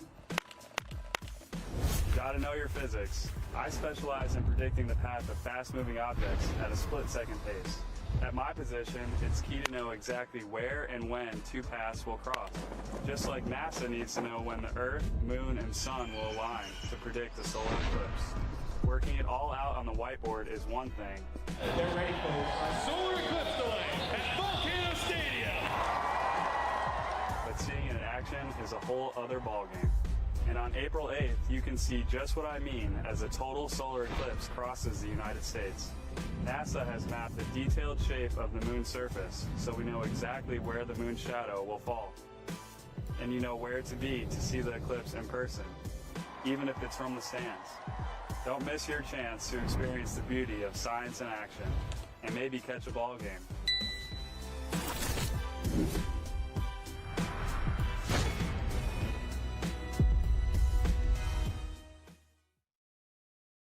You actually can't see it. We are 2 minutes, under 2 minutes actually, away from totality here in Kerrville, Texas, which will mark the start of our eclipse coverage across America.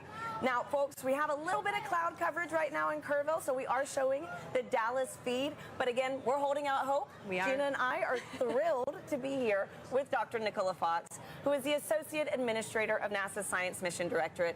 Nikki, thank you for being here. Oh, I wouldn't be anywhere else.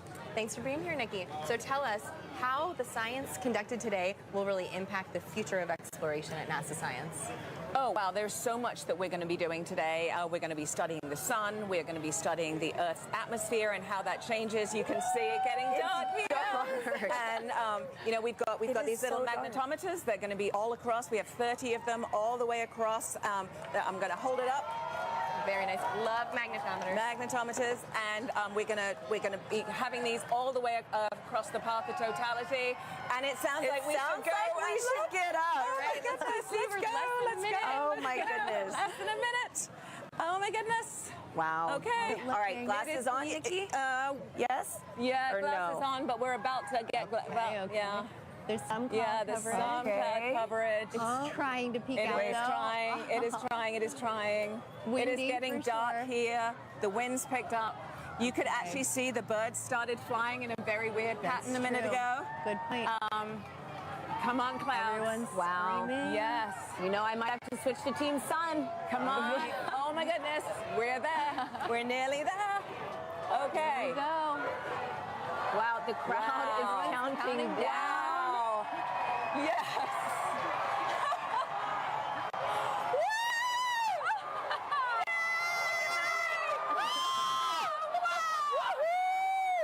Oh my gosh, it's beautiful. Yes. Oh my goodness. That is amazing. I told you. No, go away, clouds. Go away, clouds. They're gonna Look at move. that. Oh my goodness. I've been saying all day. Look how dark. Look how dark it is around here. Yeah. It is just this white ring. White ring. Yeah. It's so dark. It is so dark. It is You so can see the dark planes here. in the sky much better. Wow. You can. We Everybody's have just planes and helicopters and drones. The whole all over the crowd place is today. just Oh, look Here we at go. the clouds are going to clear Look for at us. that. Yes. Yes. Woo! Woo! Oh my Look at that. Just It's look amazing. at that. That is And we have incredible. about, what, 4 minutes Oh, yeah. to 4 just minutes bask. and 25 seconds. To be Yes. I mean, this really, Yes. again, reminds you that we are on this one planet, you know, Yes. in this larger system. And you have to be on this planet to see what we're seeing. You do. Right That's now. why we are Team Sun, Earth, and Moon. Because you need the moon for an eclipse. You need the sun for an eclipse. And we're standing on the Earth to see it. Oh, man. So, all of NASA science represented by a total solar eclipse. And something that, over 30 million of us today, at least in the path of totality. At least, yes. Able to witness this. 31 people living in the path of totality. So Doesn't imagine count how the many people travels. actually traveled here. Yes. Absolutely. Yes. This is getting me extra excited about all the science that we're doing. Right? Yes. Yes. All right, those clouds are playing tricks Those on us clouds now. are being pretty mean. Yes. It was nice to get a taste, though. It's true. It is so dark. It is. We've got everybody is looking so up. dark. I'm so happy that, for folks that travel, able to see this take place. That's right. And it's been such a great atmosphere here all day. Every time the sun comes out, everybody cheers. Cheering, counting down. It has been incredible. And so, wow. That's true. Oh, Nikki, what's your favorite part about an eclipse? Is this your first? No, this is my second one. 2017. I was in Nebraska and I saw it there. But I think there's just you can study the sun, you can study the corona, but suddenly you see it with your own eyes, and it's that feeling of just, wow, that is our star.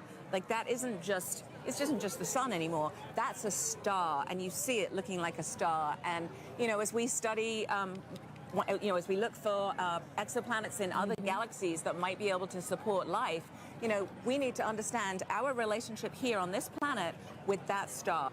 And so it's so important. And I think when you see it, you're just like, wow, it actually is a star. Yeah. It's not just a bright point of light in the sky. You can see the structure. You can see just how exciting the sun is, and actually how dynamic it is. Yeah.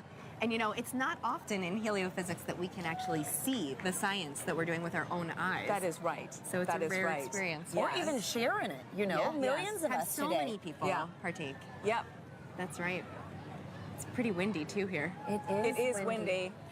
And so I know earlier in the show we've mentioned that total solar eclipses really might only pass through a certain location, say every 375 years. Yeah. Can you explain how come we don't see eclipses like this every month? Yeah, every month. Because the moon's orbit is actually tilted, and so most of the time when it passes in front, it doesn't block out the light for us. At this particular time, it is right on the plane between the Earth and the Sun. It is actually at its closest point to the Earth, and so in the plane of the sky, the moon is exactly the same size as the sun, and that is very unique. That is so special too. I mean, what are the odds? It's the 400s, right? Yes.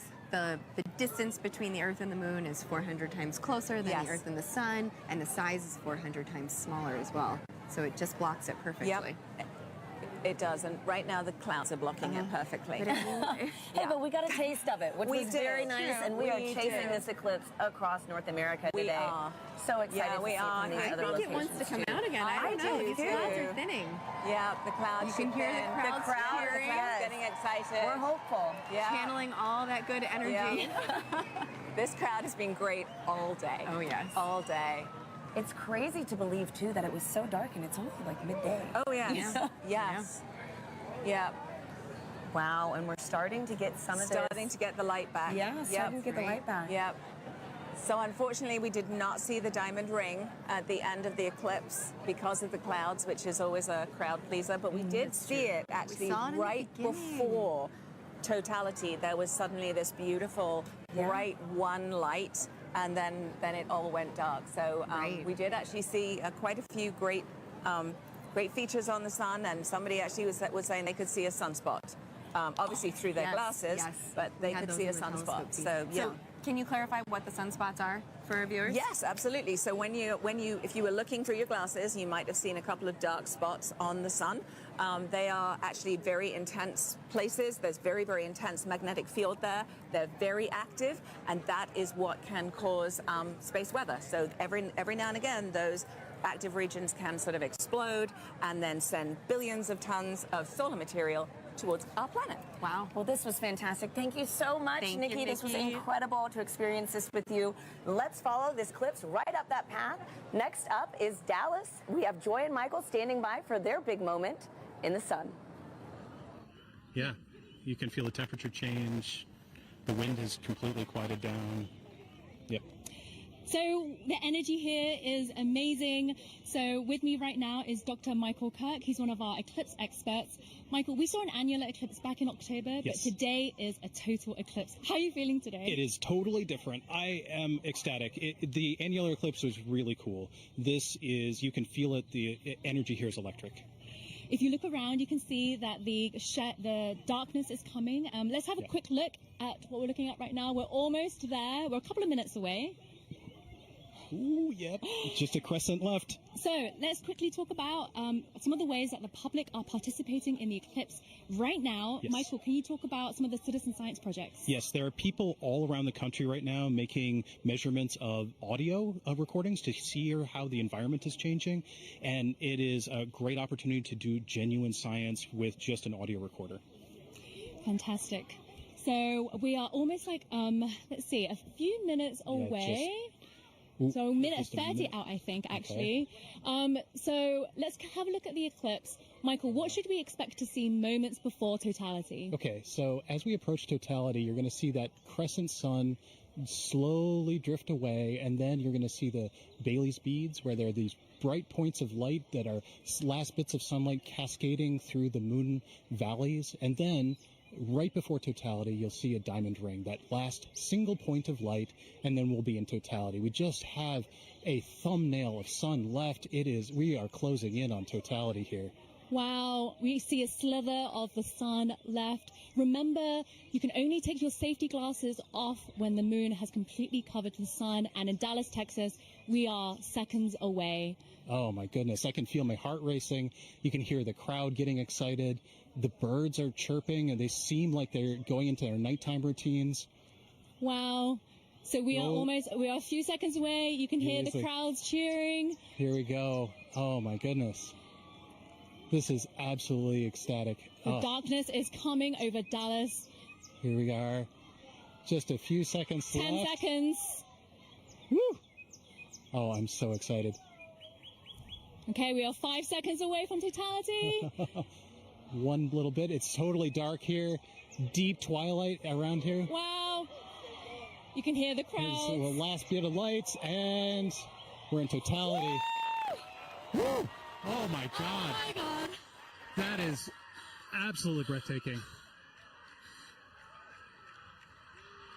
Oh my God, Michael. How are you feeling right now? I am just awestruck. I mean, there's a few high clouds, but the beauty of the corona is clearly visible. You can see that spiky structure just poking out. It is heart-stoppingly beautiful. Oh my goodness, I have tears in my eyes. I was not expecting this. This is one of those experiences that you just never forget. I feel so special to be right here, right now, experiencing it, and knowing that people literally across the nation are doing the same thing it's truly amazing. Wow, let's take a moment to take it all in. This is absolutely breathtaking. Wow.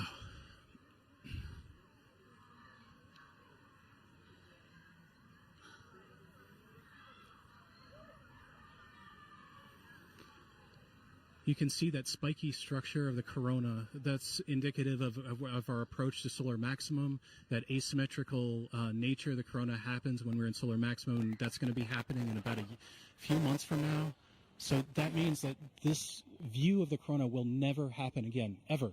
This is a completely unique view that even if you see a million solar eclipses, you'll never quite see one like this. So, Michael, you study the sun. What is it like to see the corona that you don't normally see? I mean, there are no words. I spend my life studying this thing, and to be able to see it and feel it it's just tremendous. You can see a prominence in the chromosphere, the middle atmosphere of the sun is a pink spot. And that pink loop is what I spent 5 years doing a dissertation on. that one little pink loop. And it makes it all feel like it's in perspective now. I can't believe how clearly I can see those pink loops and the structures in the corona. We can see a few planets out as well. They're brightly shining in the sky. And actually there's a plane racing across the shadow as we speak as well. And I just want to take a moment to say huge thanks to our telescope operator, Vanessa Thomas, for providing these views. This is just so stunning. People are applauding here, as you can hear. I mean, I think everyone here is getting exactly what they came for, which is just that sense of your place in the universe. This is our closest star, and being able to see the star like this is truly special. Okay, we have 1 minute left of totality. Oh, the time just passes way too quickly. The next eclipse won't happen across the U.S. for another 20 years, so this really is a once-in-a-lifetime opportunity for a lot of people. Absolutely. Our friends up in Alaska will see their next eclipse in 2033, so I am like already thinking I need to go there. I mean, it's just Yes, it doesn't matter what I need to do. I just have to go there. Wow. So we're 30 seconds out. Oh, my so goodness. right before totality ends, our telescope operator, Vanessa, is going to put the solar filter back on. But let's just cherish these last few moments of totality in Dallas, Texas.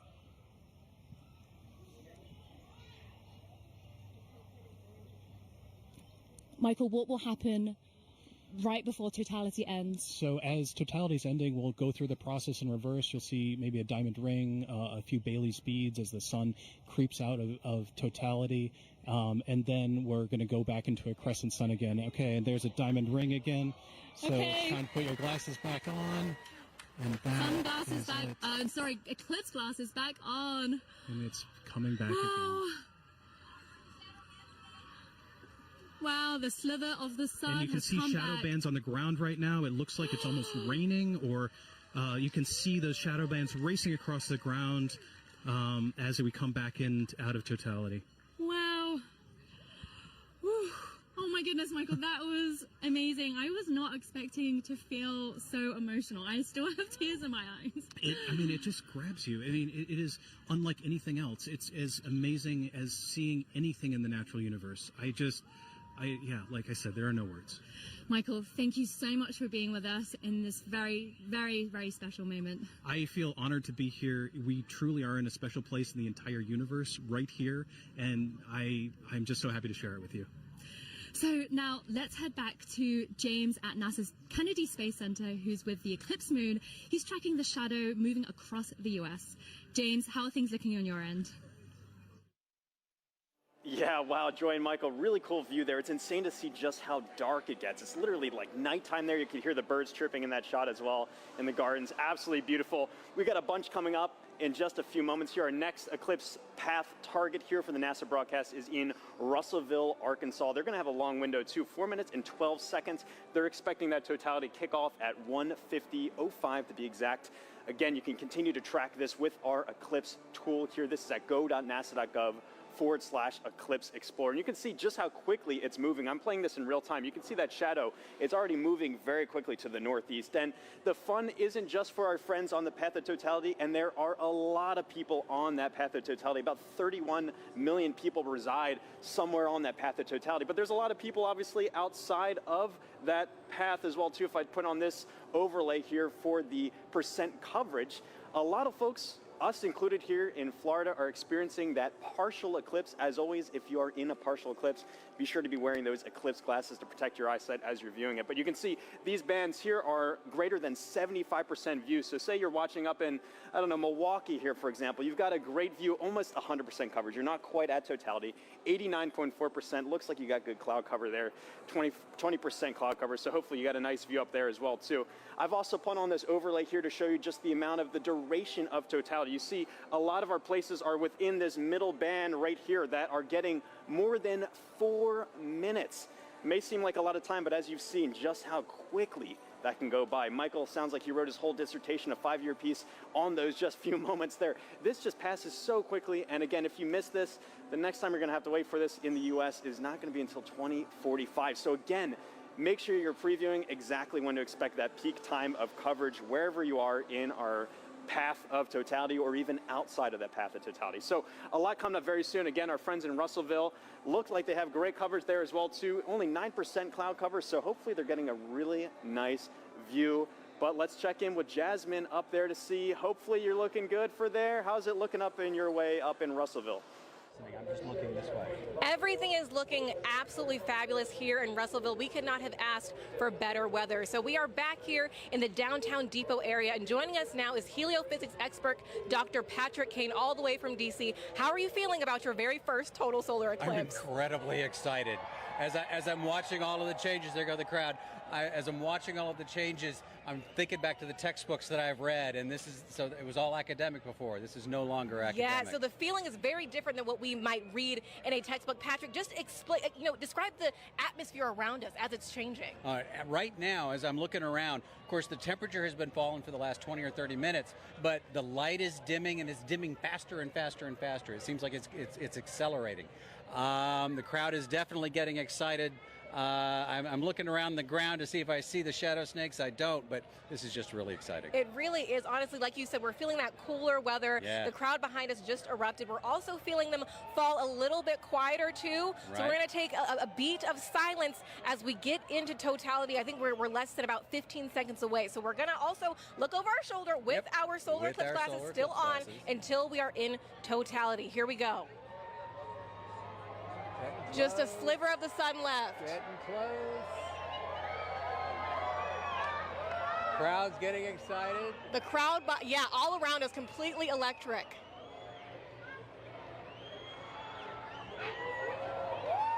Going.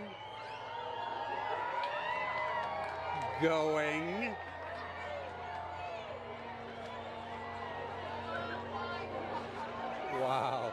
Oh my goodness. Here we are. Here we go. And the crowd goes wild. God. Oh my God. Wow. We got some Bailey's beads. Oh, absolutely stunning. That is spectacular. We see Venus over to the side there. And Patrick, it came and went so quickly, but we did see a diamond ring at the very beginning there. Can you describe to us what is that? Sure, that diamond ring effect is due to the moon not being perfectly smooth. It's got mountains, it's got valleys. So just like here on Earth, when we see a sunrise or a sunset through a valley, we just watched a sunset through a valley on the moon. Absolutely stunning. Oh my. So you said we could see one planet. I see it right there in the sky. Can we see any others as we're looking up? Yeah, we've got Venus on the over to one side. We've got Jupiter up here to the left of the sun. And there's the corona. Absolutely beautiful. That is spectacular. Now, you also said that this is happening during what we're calling a solar maximum. Now, Patrick, does that mean that the sun is stronger right now than normal? Not so much stronger, just more dynamic. It's changing a lot. During solar maximum, the magnetic field on the sun is more chaotic, it's more disorganized. So you see more random directions for the jets of gas leaving the sun. Right. That is spectacular. We could see a stream. All right, we are reaching that halfway mark already, 2 minutes into totality. There's even just a hint of a diamond ring down at the bottom. I can see it. Yeah, we're looking at a diamond ring from Arkansas, the Diamond State. Now, Patrick, of course, as we've been talking about it, this is part of what we are calling the Heliophysics Big Year. You are a heliophysics extraordinaire all the way from Washington, D.C. So what does that mean? Okay, so the Heliophysics Big Year started out in October of last year with the annular eclipse. And of course, we take a pause here in the middle to watch this particular eclipse, but then it will end on December 24th of 2024 when Parker Solar Probe passes as close as it's ever going to get to the surface of the sun within 9 solar radii.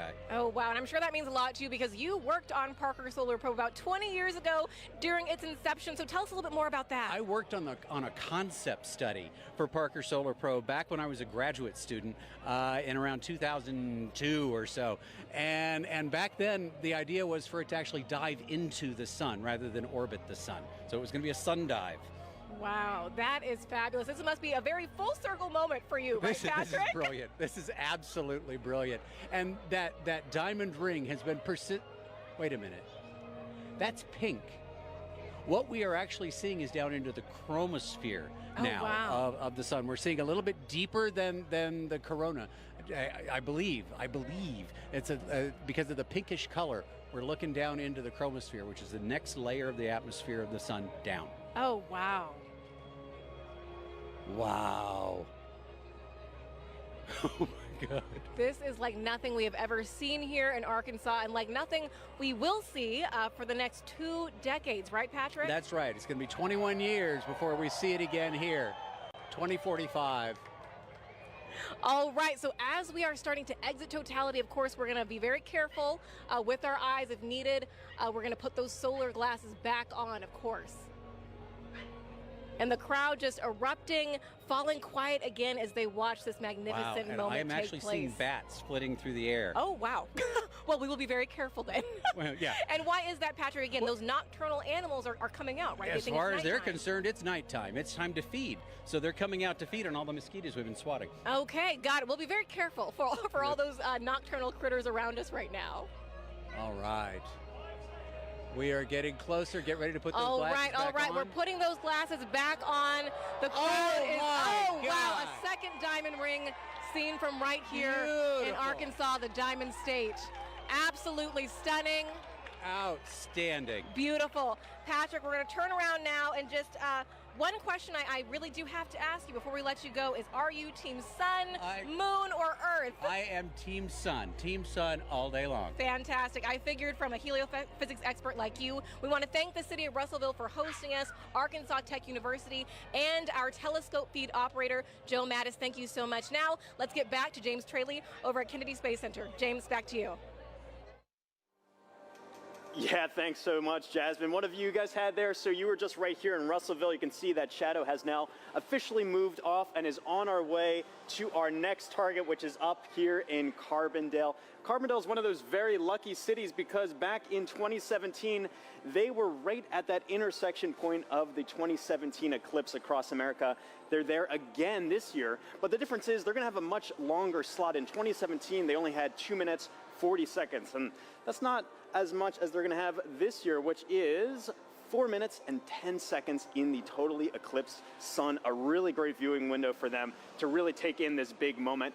Very exciting to be able to track that for them as well. And also some details about this tool here as well. If I click onto their eclipse time here of 1:59:15 local time, you notice this little icon comes up here. This is actually simulated based off real data from the Parker Solar Probe of what we expect the corona around the sun to look like. And as you just heard, the sun's a lot more active this time around. It's kind of like a wild hairball, if you will. Lots of different streamers and things streaking off the sun. So you've been seeing already in our coverage some really cool activity around that sun's corona. If you're really lucky and the timing is just right, you might get a coronal mass ejection streaking off the sun. Hoping that someone on our path gets to see that today. If you do, be sure to send us the photos. We love to see that as well. One other cool feature about this tool too is you can see the actual path that the moon is going to be taking across the sun. And all of this plays in real time if you time it up well. And so you can actually see, if I go to our live moment here, this is actually playing as what we're expecting in real time, the movement of the moon across the sun. Carbondale just had a little crescent there, and you can see that shadow is really closing in on them very quickly. Let me turn off that 2017 path and zoom in a bit here. You see there, nearing totality in just a few moments, and their weather is looking great. We've been checking in with them all morning and afternoon. 27% cloud cover. That time of totality is coming up at 1:59:15. Really excited. And then it's going to be kind of bang bang for a while afterwards for a lot of our sites. We're going to be moving on to Indianapolis, all the way up to our final target in Holton, Maine. There is a lot coming up. And even again, still, if you're outside of that path of totality, have your glasses at the ready to be able to observe that partial eclipse. This is going to be going on for a while. But for now, let's take a look at Carbondale and see up close what it's looking like. How is it looking over there in Carbondale?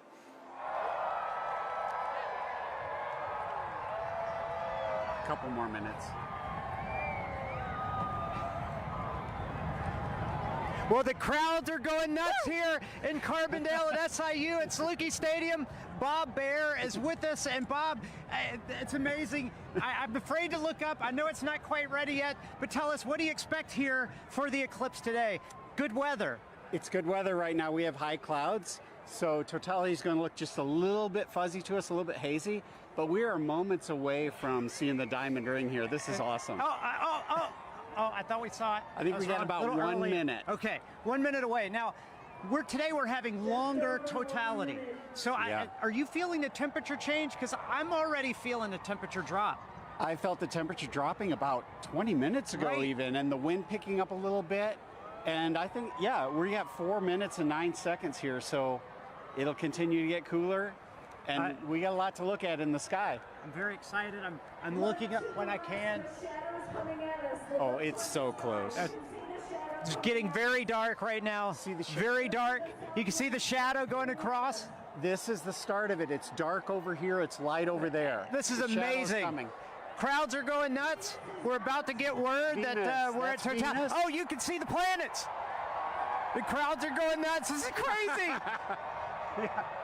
Bob, this is amazing. Here we go. Don't look at the sun yet. It's not quite totality, but you can still see some of the planets right away. Very close. You got about 15 And the crowd seconds. is very happy. Shadow bands. Oh, total darkness here. This is incredible. Oh, wow. There it is. Diamond ring. Diamond ring. Wow, that's amazing. It's amazing. That is awesome. Look at that.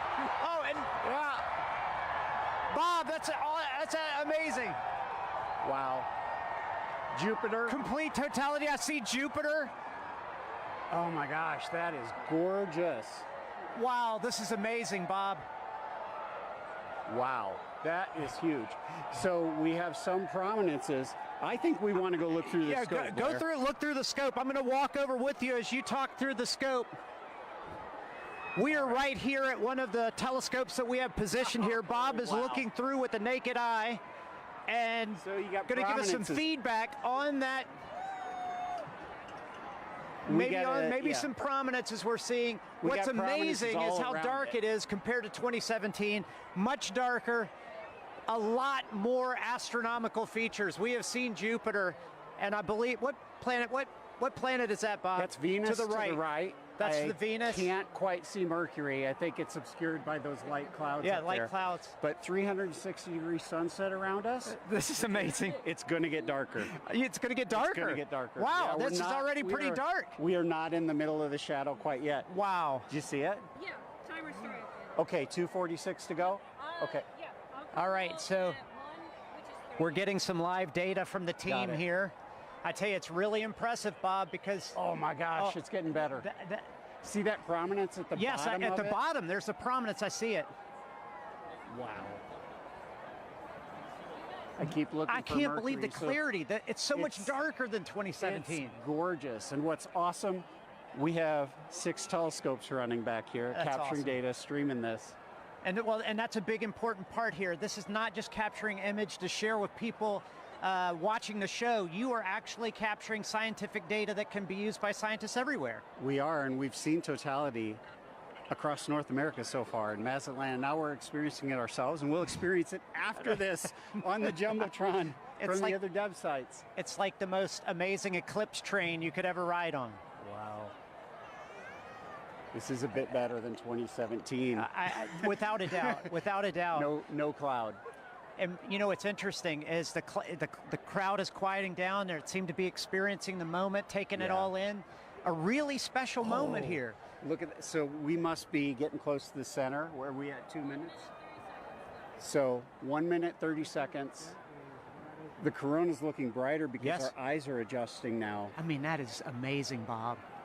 And how much corona you see. I mean, like just last time I didn't see that much. Visually, oh, there goes a bat.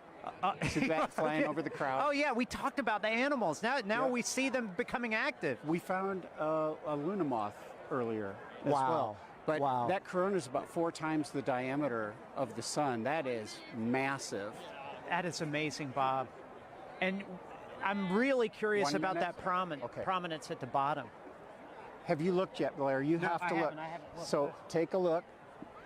So Blair's looking through the scope now. Oh my goodness! Totality. No, that one right at the bottom is significant, Bob. It looks like a coronal mass ejection, but don't fact check me on that because I'm just a novice. But there's actually 2 on the Bob. You got to look at that. Yeah. There's 2. Look at the 30 seconds. William. 30 seconds left in totality. Jump in there. Take a look.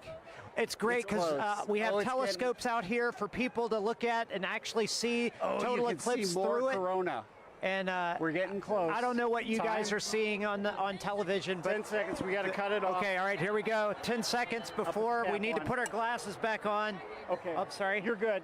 You're good. We put the cap back on the telescope to make sure nobody looks. What an amazing event, late. Bob. There's the go. diamond ring. There's the Nice. second one. Oh, snap. Oh, that's amazing. It's like it was scheduled. Yeah, somebody had the timing right here. Oh, my man, God. that's amazing. We will see shadow bands again here. You hear the crowd. Everybody's excited. That's there awesome. we go. What an amazing moment here at Saluki Stadium. Oh my gosh. With Bob Bear and 10,000 fans, all loving every moment of it. Bob, some final words. Well, I think we just had an eagle fly over. Okay, so but incredible. Well, that's one of those things you said. We saw animal reaction, we heard it, we felt it. It was wonderful. So we got to keep an eye out for shadow bands. We're going to see them again in about 1 minute on the ground here. Okay, so we'll keep looking for those shadow bands on the ground, but I got to tell you guys back at the studio, I know you guys have seen eclipses already. There's still some to come, but what an amazing moment. Back to you guys. Good weather all the way to the end. Thank you, Blair. We are in Indianapolis. We are almost at totality. With me, I have Nikki Rail, the Associate Director for Flight Programs for the Heliophysics Division, and Denise Hill, NASA's Outreach and Communications Lead for the NASA Heliophysics Division. You guys, let's get our glasses on. And you can hear the crowds start to roar as everyone gets on their glasses. We are so, so close. Ladies, what are we seeing right now? I mean, just the ambiance of this moment. It is beautiful. We're just seeing a really small crescent, but the light all around us, it's so dusky. And I'm just odd. It is. I'm feeling a temperature drop already, which I can't believe. It's feeling cooler. The crowd is starting to go wild. Yeah. We're still seeing the Here crescent. we go. Here we go. Getting All close. right. We are so All right, close. and the best soundtrack you could possibly ask for in the background here. Absolutely. Oh, we're so close. Okay, just a little bit left, and you can really hear the crowd taking here we off. go. They starting to go cannot be wild. more Here we excited. go. Yeah, here we go. There we go. We're so close. Here we go. Almost. Almost. We are so, so close. And we... Oh my gosh, there's that bright diamond ring. All right. Oh, wow, look at that. I can see the... Yes. Oh my gosh. I can actually visualize the corona. I've always wanted to see that. Wow. Look at that. Fantastic. Oh my God, it's gorgeous. Oh my gosh. Absolutely An incredible amazing. sight. And dark. Wow. Wow. Look at how dark it is. Oh my gosh. And you can really see those streamers coming out right now. I'm seeing some bright lights around where we're seeing cratering, and I can see those streamers coming out of the corona. And are those Bailey's beads? Are we seeing any Bailey's beads? We were seeing some Bailey's beads. They're transitioning out a little bit, but yes, those bright light where the sunlight is shining through craters on the moon, mountains and craters. And look at those streamers of the corona. It is putting on a show. Moly. And it is dark. Holy moly. It is dark. I gotta take a peek at the crowd right now. Oh, look at the crowd. Oh The my crowd is gosh. absolutely Oh my gosh. going wild. Everyone's got their phone out. It is now safe to look at the eclipse without your glasses. Wow. What an amazing sight. Folks, we've got 4 minutes here, a little under 4 minutes to enjoy this. Wow. And if you were in an open field right now, you'd be able to see a sunset, a 360-degree sunset all Yes. around us. Yes, And you I can see a can little bit of see that it. now. See the light around us a little bit. Yes. I have to say, this is my first total eclipse, Denise. This is my first total Incredible to see it. totality. Wow. This is a bucket list moment for me. This is incredible. Really a once in a lifetime, unless you're an eclipse chaser, which I'm considering it. I might become one after considering this. it. I quit my job. Wow, Oh my fantastic. gosh. Oh we my spent gosh. so long trying to see that corona, and to see it with my eyes. Yes. Your own eyes. Wow, just gorgeous. I'm just in Oh, awe of yes. being this person on this rock moving around the sun. Yes. I can't even believe it right now. Yeah, and to share this moment together with 50, 60,000 people all looking up at the moon and the sun all at once. It's just an incredible experience for all the folks here in Indy and for all the folks watching. I hope you can take, you know, the amazing energy and excitement from this crowd. What a special moment for the United States. Oh my gosh, did you hear that? Look at this and everybody. Oh, there we my go, goodness. the crowds. Wow. Wow. Okay, so I think we're seeing, yep, those beautiful prominences. The Corona is just putting on such a show right now. It's got my Yes. full attention. Wow. That's all I can watch. Holy cow.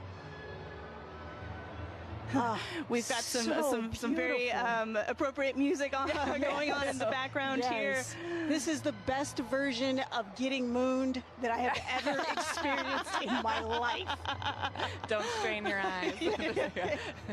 Oh, wow. I am just in awe. There just aren't the right words to describe this. I'm just noticing it feels so strange to me right now. Like, I feel the hair on my arm standing Wow. up. I feel like it's nighttime and what am I doing? And it was daytime. And actually, folks, we're starting to get some nighttime insects coming out. Yes, we're starting to see bugs. Yeah, we are seeing bugs tonight. It's hard to hear them over the crowd, but I can definitely see them flying. Yes, I think the animals are a little bit confused. Nikki, while I have you, you know, we've got a lot of programs at NASA looking at the sun. No eclipse glasses required. As the Associate Director of Flight Programs, tell me, what can we expect NASA to be sending to the sun in the next few years? We are so lucky in the midst of this incredible time of solar max. We're getting ready to... I'm seeing a diamond ring right now. The diamond ring. Take a look. Take a look. Put your glasses back on. Be safe. That is the diamond ring, folks. Wow. Spectacular. Oh, my gosh. You can even hear fireworks in the distance. Yes. Oh, my gosh. And the light is already starting to change. It really is. You can hear... Wow. And the crowds are loving it. Hear the crowd just loving every second of it. Oh, what a moment. I love those fireworks. Indianapolis is really pulling out all of the stops, and we love them for it. I also want to take a moment here to thank our two telescope operators, John and Dana, who have been providing these telescope views for us there from Ball State University. Thank you very much to John and Dana. All right. It's like somebody flipped the lights back on. It's really like a sudden switch flip. This is so crazy. And I can feel it warming up already. Yes. Wow. This is so amazing. Incredible. Well, this is an incredible moment and an incredible moment for the Helio Big Year. Ladies, thank you so much for joining us. This has been fantastic. Thank you for having me and sharing this. I'm so excited to be here and to see this incredible sight. Absolutely. Megan and Sarah, back to you. Oh, that was so fun to experience, and I can't wait for us to do it now. Take a look at this drone shot where you can see it definitely got noticeably darker. We feel it here. It's colder.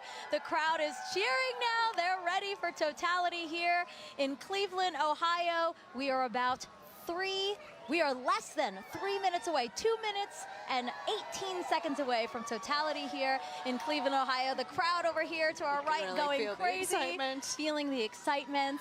I'm ready for this. How are you? Yeah, it's super cool. It's all of a sudden it's really getting dark and you're starting to feel it. Yeah, so cool. It's like they just dimmed it out. Now it's like night.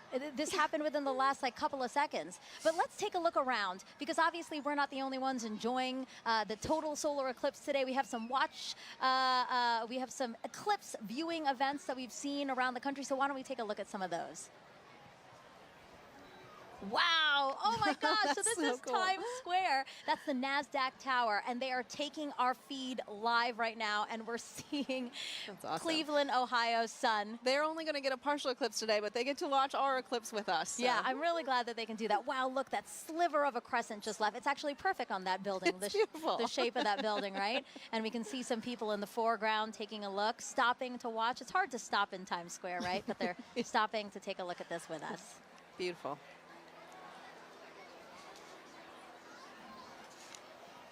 Oh, awesome. So this is just next to us. This is Progressive Field here in Cleveland, Ohio. So the Guardians have their opening day today, and the first pitch is like after 5 o'clock. But as you can see, they've opened up the stadium, and people are in there to enjoy Yeah, big the crowd in eclipse. there to watch that. That's great. Yeah, you can, oh my gosh, Oh, it just got darker here. Yes. Oh my gosh, that's so interesting. And then Mentor Civic Amphitheater, again, the field starting to fill, and everybody looking up at the sky for their opportunity to see today's solar eclipse.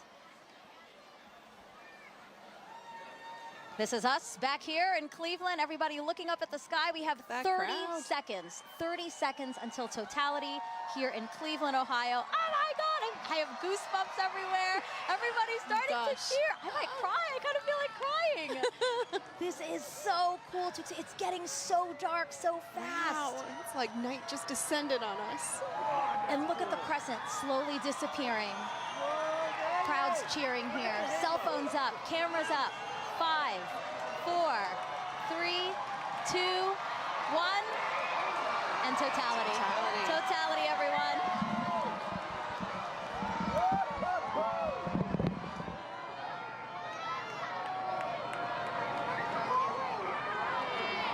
Oh my God.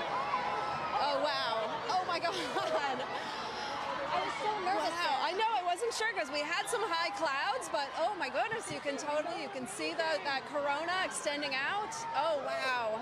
Yeah, the clouds were really bothering me and really scaring me. You get very cloudy here in the last hour and a half, but we have a great view here in Cleveland, Ohio. Yes. Wow, look at the corona. You can hear the crowd. Wow, everybody's got their phones out. Oh my gosh. Wow. You know, I saw pictures of what the shape of the corona might look like from our NASA scientists, and it looks exactly like they predicted. Oh my gosh. Oh, and you can see Jupiter and Venus. Oh yeah, look at that. So Jupiter's to the upper left of the eclipse that we're watching, and just to the right of it is Venus. Yes. Oh, and I see some of those pink protuberances we've been talking about all day. Wow. Beautiful. And again, all around us you see light, but just at the top where we are. 360 sunsets. Exactly, exactly. Yes, Indianapolis had described that as well. Woo! We have totality here for 3 minutes and 50 seconds. That is such a luxurious amount of time. I saw the 2017, I think we only had about 2 minutes. So. And why is that? Why does the length of totality differ? Oh yeah, well, because sometimes the moon is a little closer, a little further away. Its orbit's elliptical. And so when it's further away, it looks smaller in the sky, but when it's closer, it looks bigger, and so we get a little bit more extra time. Look at the prominence. You can see it on the bottom. On the bottom there. So pretty. Wow. It's like bright pink. That is insane that you can see it from there. From here. Yes. Just like the power of our sun. I'm truly in awe right now. And cold. I'm in awe and cold. It did drop. It is dropped noticeably 10 colder. degrees. It's like, yes. Yes. Looking around to the crowd. A lot of people videotaping it, trying to take photos. It's the lovely backdrop of the Cleveland skyline. Yeah, that's beautiful. We have the stadium right next to us. Oh my gosh. And again, thanking the Great Lakes Science Center and NASA for hosting this event here in downtown Cleveland, Ohio. And it's great to sort of join humanity to all come together at once and experience this together with such a great Oh, group look at the of screen folks. right now. Here's a shot of the skyline. Oh, wow, the wow. sky looks on fire. Beautiful.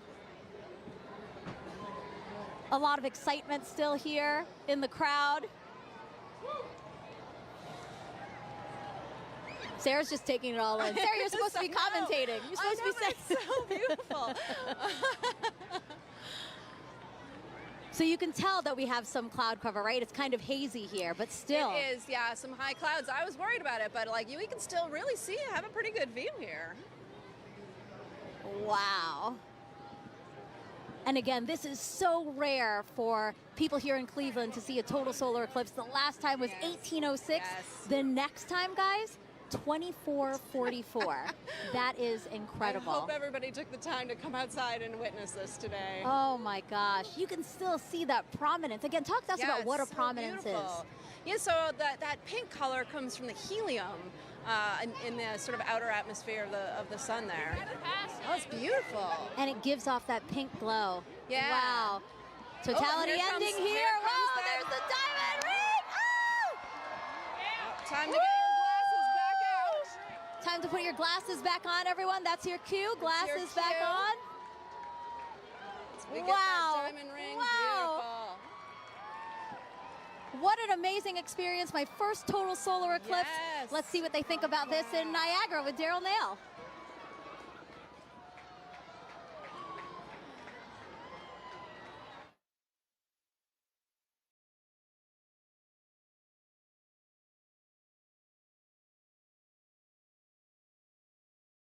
over the entire area. You can hear the crowd erupting at various moments when the eclipse has been seen, but we are under pretty cloudy conditions, and David Cheney is with us. He's a program executive with the Heliophysics division. David, this is a challenging situation to be in order to try to see this eclipse. We've seen glimpses. We have seen glimpses, so we're basically spending our time staring at the sky, hoping for a little bit of a glimpse of what would be a totality. So right now, the sky has just completely gone dark.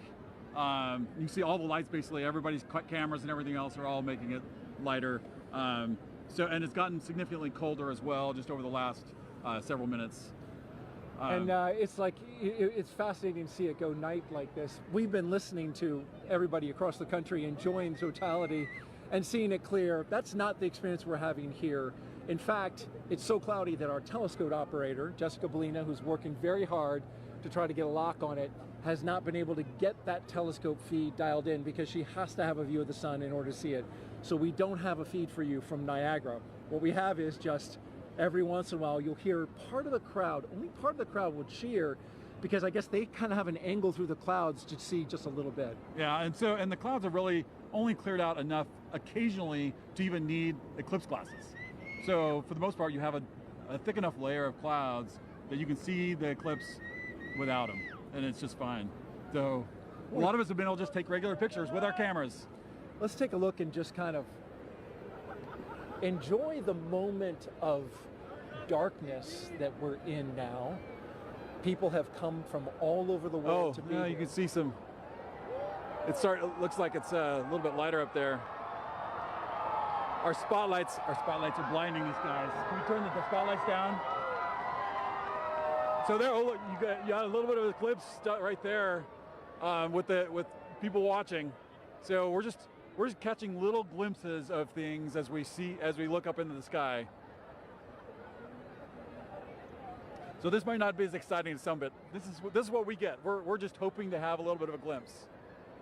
Well, we've got 3 minutes and 29 seconds for it to happen. We're already a minute or so in. Right. We heard there's going to be skydivers that are going to jump out. Probably hard to see them. Yeah, I don't know that we'll get to see the skydivers. You can't see any of Niagara Falls really. It's basically all like as if it was night for us here. You can start to see some of the light come in from the other side. So we're taking now a view of Tupper Lake, New York. That's oh, look, there he goes. Oh, hey, we got totality right there. We're getting totality right now that we can see. There it is. We just got a really nice clear spot right there. So wow, got a little bit of hole through the clouds so everybody could see. Just opened up, and now that was the roar from the crowd that you just heard, and just as soon as it showed. So yeah, we're continuing to watch the totality that we're getting right now. You can see a little bit of hint on the side as it's shining through. Well, there, ducked down. Yep. Jessica, so here we go. We have another view, a little bit, another little view right here. No. As it's starting to peek out around. Oh, there it is. So we're getting starting to peek out just around right there. Yep. Well, totality is complete. Yep. Well, that was a fun experience to watch and hope for, like just everybody else around here, hoping for a view. And we got it. That was a unique experience. Bring the lights up. And suddenly night is turning into light and day. Yeah, we're getting some light again. Oh, although that's a lot of light. I was worried there for a second that we weren't going to get anything. David Cheney, thank you so much for joining us. Appreciate you sharing this experience. I was really worried that we were going to see something. Fortunately for everybody here in Niagara Falls, we got to see a little bit of the eclipse. And yes, we did. That was great. Some of the cheering now. Thank you very much. All right, you're welcome. As we take a look around the falls, and people have not moved. They are still looking up, enjoying the partial eclipse now. We're going to bring in Jeremy Hansen. He is a Canadian Space Agency astronaut who has been at the falls with us for the past few days. And Jeremy, You're going to be on Artemis 2, of course, the mission. We'll talk a little bit about that. I'm going to be looking over your shoulder here, Daryl. Hey, make sure you put on your glasses. Well, we're still pretty safe. We got a lot of cloud cover, but That's true. That was actually, I think, exceeded expectations. Well, I mean, when your expectations start off with just clouds everywhere. Yeah. And I didn't think we were going to get anything. How did you feel when it finally poked through? I felt like success because we all really wanted to see it in totality, and we might have only saw it for 5 seconds, but we did get to see it, and we could see the corona, and that was just very special for me. So I really like that. And then when it passed totality, it was like this amazing, hopefully the camera captured it, but just like that amazing sunrise just coming across the clouds. Actually, the clouds kind of made a nice backdrop for it, so that was pretty special. That was very unique, very special. I'm so glad and a little relieved that we got to see a little bit of it. That was the moon passing in front of the sun. You're going around the moon in September of 2025, currently scheduled for that. You'll be the first Canadian to do so. You just saw a real special moment. That's another one. What are your thoughts on getting ready to take that big trip? You can imagine I have a lot of thoughts about Artemis 2 and what Reed, Christina, Victor, and I are getting ready to undertake. But if I have to boil it down, a lot of it comes down to pride. I'm really proud of humanity for taking on these big challenges. I'm really proud of the United States for their leadership, for creating this opportunity where other countries can express our genius, bring real contributions to the program. And now Canada is going to be the second country in the world to send a human into deep space. And it's got nothing to do with me. It has to do with the genius that the world is sharing. I just love that. That's amazing. Want to mention real quick, we are in full totality up at Tupper Lake, New York, not far from here in northeastern New York. We're here in western New York where light is continuing to shine and get a little bit brighter. It really is special, and we really felt that in the 4 days that you were here interacting with the public. Yeah. Was that your sense? There's a lot of excitement around this celestial event that's happening and around space exploration in general, which I find really uplifting. I don't think space exploration solves all the problems or challenges of the world, but I do believe it is one of the pillars of those solutions. It doesn't matter what problem you're looking at, space plays a role. And I love it when I see our youth getting fired up about, asking me, how do I work at NASA? How do I work at the Canadian Space Agency? We're on the US side here, but I've had some Canadians come up to me. It's just something that brings us together, this, the spirit of humanity. Just like this experience we're having here, it's a very, it feels like community. We're all out here, just humans, just being humans and sharing something special. And sharing it together was really neat, that communal part that you talk about. Like, I felt a little bit of a bond with everybody here now. Yeah. You as well. Appreciated seeing you and having dinner over the past few nights. Just happened to work out coincidentally. Yeah. Really enjoyed the time. Great words today, and we will all be rooting you on for your mission coming up in September of next year. So good luck. Be safe. We'll be rooting you and your crew on. Thank you, Jeremy. Yeah, no, we'll take it. I appreciate that. And I don't know if you saw it when you're on camera because you were busy, but the birds, they just went nuts in totality. Did you see that? No, I didn't see it. They're all up here. They came out of the woodwork. I mean, there's been birds all day, but it was sort of like birds filling the sky. I thought that was really neat to see. Anyway, thanks for having me today. It's a pleasure to be here. Thank you fill that out in your Citizen Science Journal. Make sure you put that in there because we're doing that. All right, thank you, Jeremy. And I just want to say thank you also to New York State Parks, Niagara Falls specifically. We couldn't have done this without you. So thank you very much. Definitely. We're going to throw it now to Kennedy Space Center where James Traley is tracking totality at Tupper Lake. James? That's right, Daryl. Yeah, we are still in totality in Tupper Lake. We are nearing the end of our eclipse across North America. You can see our last target of the day, Holton, Maine, is all the way up here, almost off your screen. This speed of the eclipse shadow is moving so quickly across. The ground speed is about 2,000 miles per hour, so that is a fast clip. If you're in the path of totality, really take full advantage of those few fleeting moments to observe this moment. If you're not in that path of totality, or if you missed it, hopefully you didn't miss it because we've been tracking it all day here showing you. If you did miss it, I'm going to zoom way out here and show you what to keep an eye out for in the future. So this is going to be the eclipse path in 2045. We're going to come through parts of Montana into North Dakota in 2044. 2045 is the next big eclipse across America. That's actually going to come, oops, I didn't draw here, there we go. that's going to come all the way from California into parts of Florida there. That is in 2045, so a long time to wait. So really take full advantage of those fleeting moments to be able to observe this moment. I'm going to click on Burlington here, who are also in that path of totality, experiencing that right now too. So just an incredible moment to really see all of this. And Tupper Lake, again, they're still, I think, experiencing that last fleeting moment there. That is just moving off. You can see that is officially now moved off Tupper Lake. Really a fantastic shot. They have that now, that diamond ring effect, that really beautiful shot there. This is, again, such a quick moment, and this doesn't happen very often. It's really a once-in-a-lifetime moment, so take full advantage of this. You can see just how close we are now to Holton, Maine, who are our last stop of the day on our NASA coverage here. This is then going to continue on into parts of Canada and beyond. Holton, Maine, they had some snow past couple days. It seems to have cleared up quite a bit more for them. Really hoping that that holds out for them. They are expecting a duration of 3 minutes and 20 seconds to be able to observe that totality at 3:32:05 local time. Really excited to see that view. You see that shadow creeping so quickly up to them up there. So let's check in with Angelique, who is up there in Holton, Maine. Hopefully it's beautiful weather for you. How's it looking up there, Angelique? James, it is looking awesome up here. We are just a few minutes away from totality. You can hear people announcing it in the back, and people are getting excited, as am I. And here to share in all of that excitement with us is actually Dr. Eric Smith, the program scientist for the James Webb Space Telescope. Eric, it's so great to have you here. Oh, it's great to be here, Angelique. This is really exciting.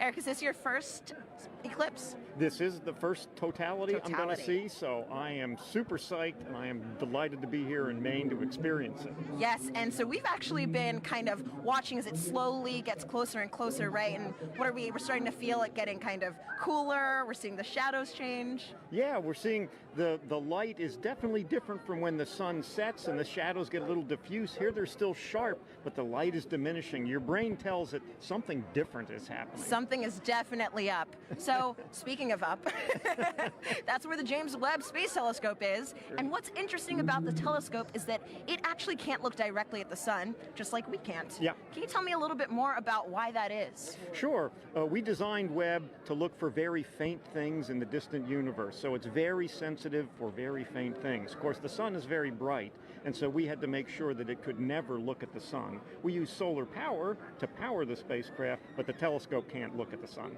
That makes a lot of sense. Now, as it's starting to get a little bit closer to all of the cool phenomenon, the Bailey's beads, the diamond, let's go ahead and put on our glasses. All right. So that we can look up and continue chatting.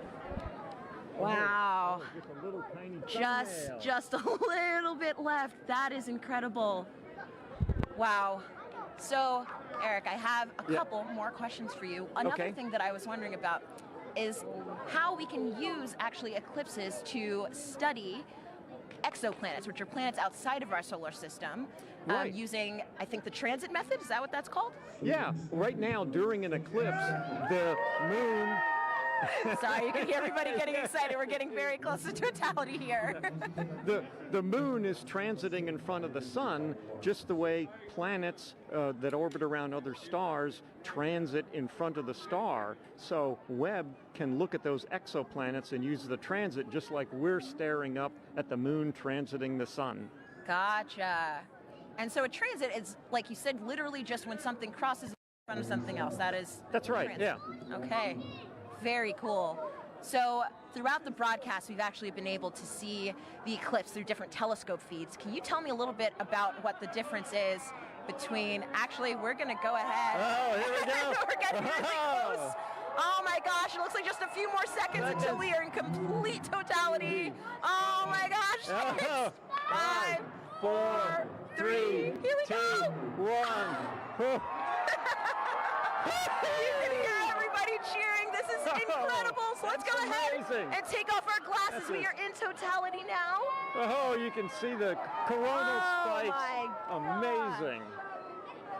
That is beautiful. Incredible. You can see a planet in the sky that you couldn't see before. Oh wow! And I think is that one of the oh gosh, the there's some drone. There's a drone up there in the sky too. Oh my goodness! Oh, wow! It's incredible. The rays that you can kind of just see coming off of the corona. Yes, yeah, stunningly beautiful. Yeah, that's got to be one of the most amazing things I've ever and seen. You can see the gradation in the sky color Yes. down to the horizon, Oh too. my goodness. Yeah. I am seeing a bit of that 360-degree sunset. Yes, yeah. That is really cool. It's amazing. Even though we're in the total shadow Right. here, there's still the corona is still pretty bright. I mean, It's incredibly bright. You could read by the light of the corona. I think I would have some trouble reading, but I probably could. I could technically read something. So, Eric. Oh, and actually, we have the International Space Station flying over right now. So they are actually seeing not one, but two views of the eclipse. They're able to see not just the moon passing in front of the sun, but they're also able to see the shadow of the moon passing over Earth, which is absolutely incredible. I mean, I can hardly imagine a view being better than the one we have right now, but if there is one, it's probably on the space station. It's from the space station for sure. Wow. So yes, they're able to take some pictures of that, and that is just incredible. Just incredible. One of the things they told people to do if you're far away was to hear how nature changed, and it was interesting here. We're of course surrounded by a lot of people, just to hear their reaction when we went into totality. It's true, the humans in nature have not gotten quieter, but louder, I would say. But I mean, you can definitely hear the loudness has a different kind of character to it. There's almost like a, I mean, I don't know if wonder has a sound, but I think this might be it. Yeah. Hushed awe. Yes, hushed awe. That's wonderful. And I can see just one little red, I guess, like protrusion coming down little there. red spots almost. I noticed those too. That's cool. Now there are two. Yeah. Wow. That is just so cool. Yeah, I like the 360 sunset. It's a little hard to see behind us, but it's. Oh, we've got at least one or two drones. Yeah, some.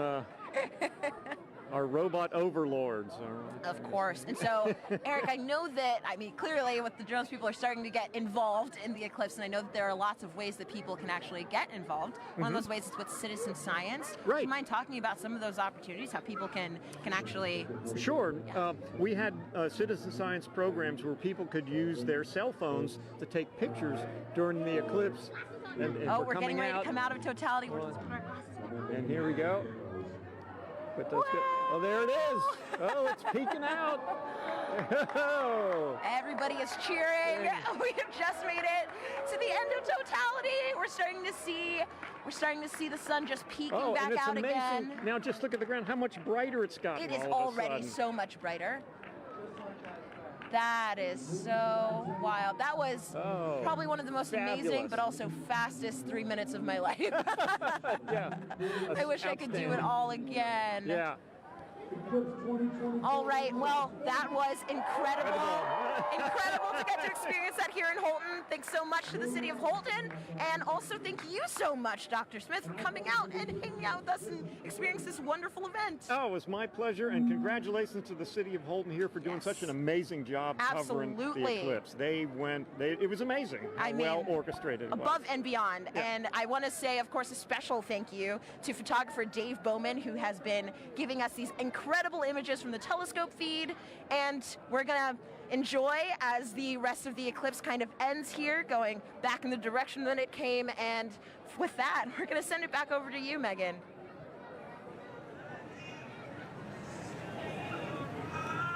All righty.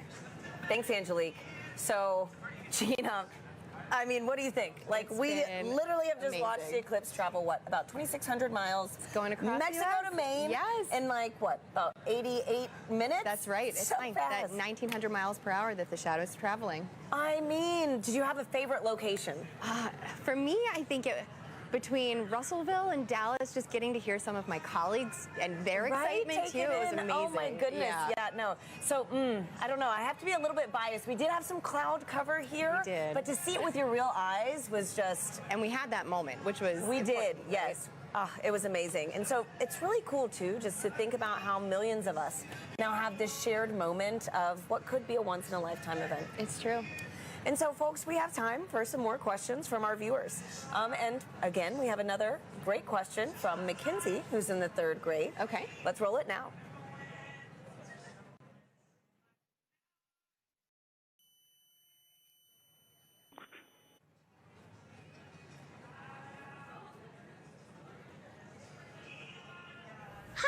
name is Mackenzie. I am in 3rd grade. My question is, what is the difference between a lunar eclipse and a solar eclipse?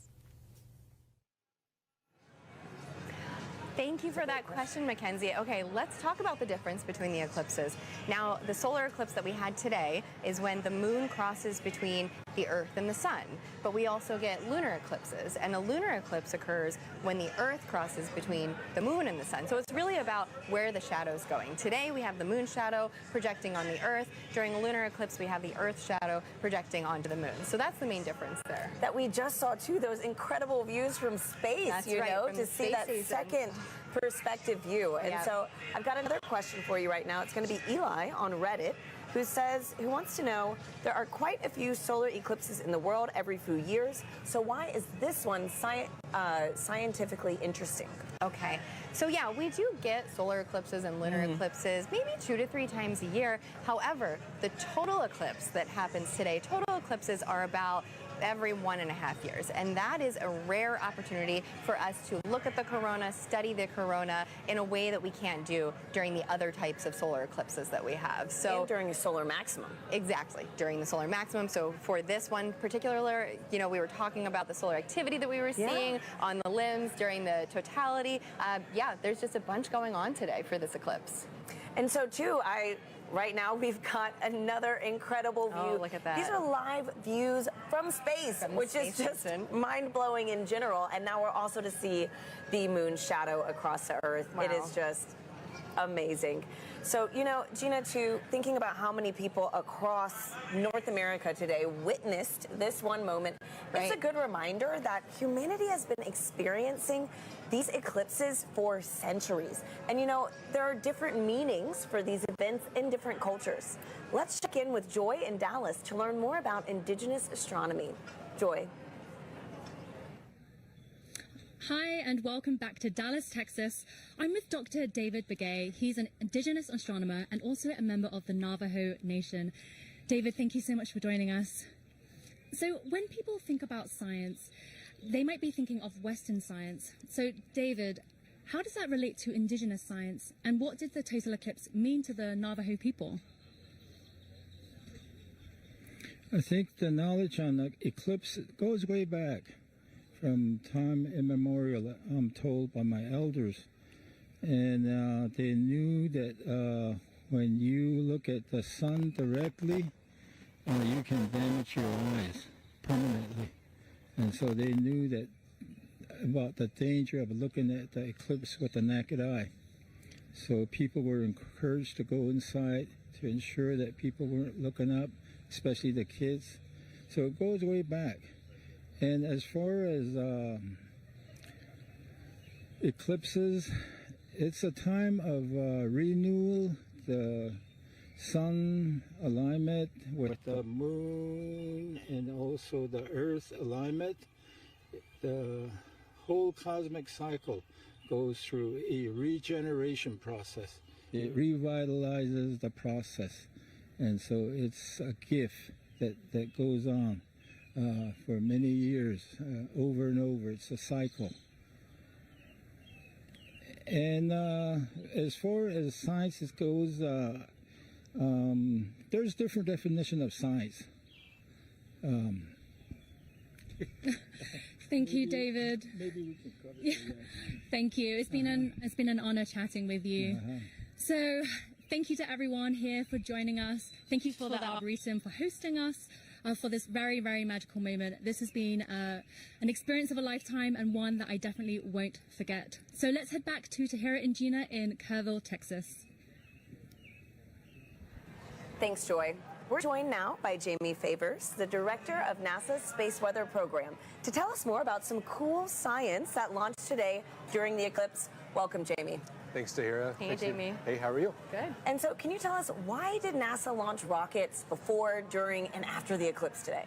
Sure, so it's really to capitalize on this really unique situation. You know, things like this happen every day, you know, going from daylight to, you know, sunset into, you know, darkness. but it happens so quickly that we can make these measurements one right after the next to really understand very precisely what's going on in the atmosphere. With sounding rockets, we can do that so quick back to back, the way we can't do with some of the really large rockets.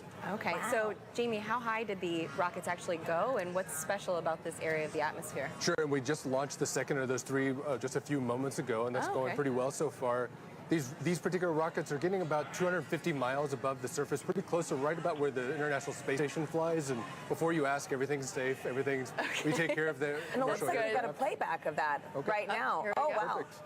Can you walk us through this? Sure. So from Wallops Island out in Virginia on the Virginia Space Coast. So these rockets have multiple stages to them. So you're seeing one stage burn for a few seconds, then that drops off, and then the next stage will light to eventually take it all the way up to about that 250-mile mark above the surface to make those measurements in the upper atmosphere. Wow, that looks incredible. Yeah. Oh my gosh. Okay, and so what is that area of the atmosphere, and why do we care about it? Yeah, so it's the upper part of our atmosphere. It's called the ionosphere. That's really from a perspective of heliophysics, where we really see a lot of that interaction with the sun and the earth. We care about it because that interaction can change the way our GPS signals work, our communication signals work, and even up a little bit higher, we start to see the influence of the sun actually causing the atmosphere to change its density in a way that can impact the way satellites orbit the Earth as well. Sure. Okay. Great. And so, Jimmy, today we've been doing this fun poll, to see who is Team Sun, Moon, and Earth. What team are you repping today? Well, other than Team Science. Don't choose the wrong answer. Well, my bosses would make sure I go for Team Sun today for sure. Oh, man. Okay. Well, thank you so much again. Thanks, Jamie. And folks, it is time now to say goodbye to our friend, James Traley, who has made sure we've known where and when to look up all day. James, thank you. Yeah, thanks so much, Tahira. It's been fantastic tracking this eclipse across North America all afternoon with you. If you're still in the path of totality, you might be in a boat somewhere off the Canadian coast taking this all in. I hope you enjoy that view, that fleeting moment. We've made a big journey across. I can zoom out here on our eclipse board. You can see we started all the way down here in Mazatlán, Mexico. We've trekked all the way across and are now, like I said, breezing past Canada now into the Atlantic Ocean. It's been fantastic to track this. And if I turn on the shadow of our penumbra, you can see this highlighted area. Anywhere in there is still experiencing a partial eclipse. So if you're in that partial eclipse area, be sure to have your eclipse glasses at the ready so you can take in that fleeting moment. We just went outside a few moments ago here at Kennedy Space Center to take it in. It's fantastic, beautiful view. It's really cool to see. You got like a little chunk out of the sun there for us here, only about 50% coverage, but still fantastic to see. So really, it's been phenomenal. We've lucked out in general with the weather all of today too. That was the biggest concern I had going into the day here. It's been beautiful views up and down here, and so really fantastic to see this. Really been a lot of fun tracking this with our Eclipse Explorer. A big thanks again to our scientific visualization studio for putting this tool together. But for now, back to you, Tahira. And here with us now is NASA Chief Scientist, Dr. Kate Calvin. Kate, welcome. Hi, Kate. Hi, nice to be here. So happy to have you back here again. I know we had the pleasure of sharing the stage together for the annular eclipse. Right. Now, with today's total solar eclipse, can you tell our viewers what would you say is the #1 takeaway from today's events? I would say the #1 takeaway is that our universe is beautiful and understandable. We all got to experience this together today. We could predict when it would happen, and we did a lot of science today. That's great. So speaking of the science that was conducted, how does that fold into kind of the greater science that we're doing with NASA in the future? Yeah, so we did a lot of science today, and a lot of it really complements science that we do all of the time. So one of the things we were really looking at today was the corona. The moon blocked out the sun so that we could see that part of the sun's atmosphere. But we also have a mission called Parker Solar Probe that's orbiting closer and closer to the sun so that we can study the corona with that. We were also looking a lot at how the eclipse affected Earth. So we had a citizen science project that looked at how the eclipse changed temperatures and clouds. We have a mission that launched 2 months ago that's studying clouds all the time, a mission called PACE. Awesome. That'll tell us more about oceans and atmosphere on here on Earth. And one of the other things we do is we develop instruments called a coronagraph. So the moon blocked out the sun today so that we could see that corona, but we can make an instrument that does that. And so we have an upcoming mission called Nancy Grace Roman that's going to block out the light of other stars so we can see what's flying in here around them. Amazing. So much going on for the sun at NASA, honestly. Right. And I understand that the Heliophysics division has a big sun celebration going on right now, the Heliophysics Big Year. Kate, could you tell us how we could get involved in this and really just celebrate our star? Yeah, this total solar eclipse was just one event in a series of this Heliophysics big year, working towards Parker Solar Probe's closest approach to the sun. And we have a lot of activities where you can engage in our science and learn more about the sun. And if you want to know more, you can find us on social media at NASA Sun. Fantastic. Wonderful. Thank you so much, Kate, for being here with us. It was really special to share this moment with you. Thanks, Kate. It's nice to be here. And Gina, this has been an honor. I mean, my goodness, It has been. to have the annular eclipse with you, then to share this total solar eclipse with you. I know. Thank you so much. And do you have any final thoughts? You know, this was amazing. Annular was great, but to hear the energy here, The total was so just great a whole to be with nother level. Both of you, you know. Yeah. Once again, thank you for having me. Absolutely.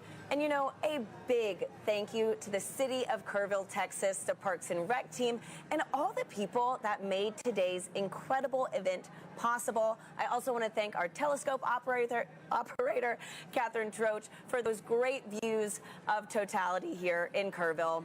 Folks, that is a wrap from Kerrville, Texas. Back to you in Cleveland. Thank you to Hira and Gina, and also Kate Calvin. And now check out who we have here at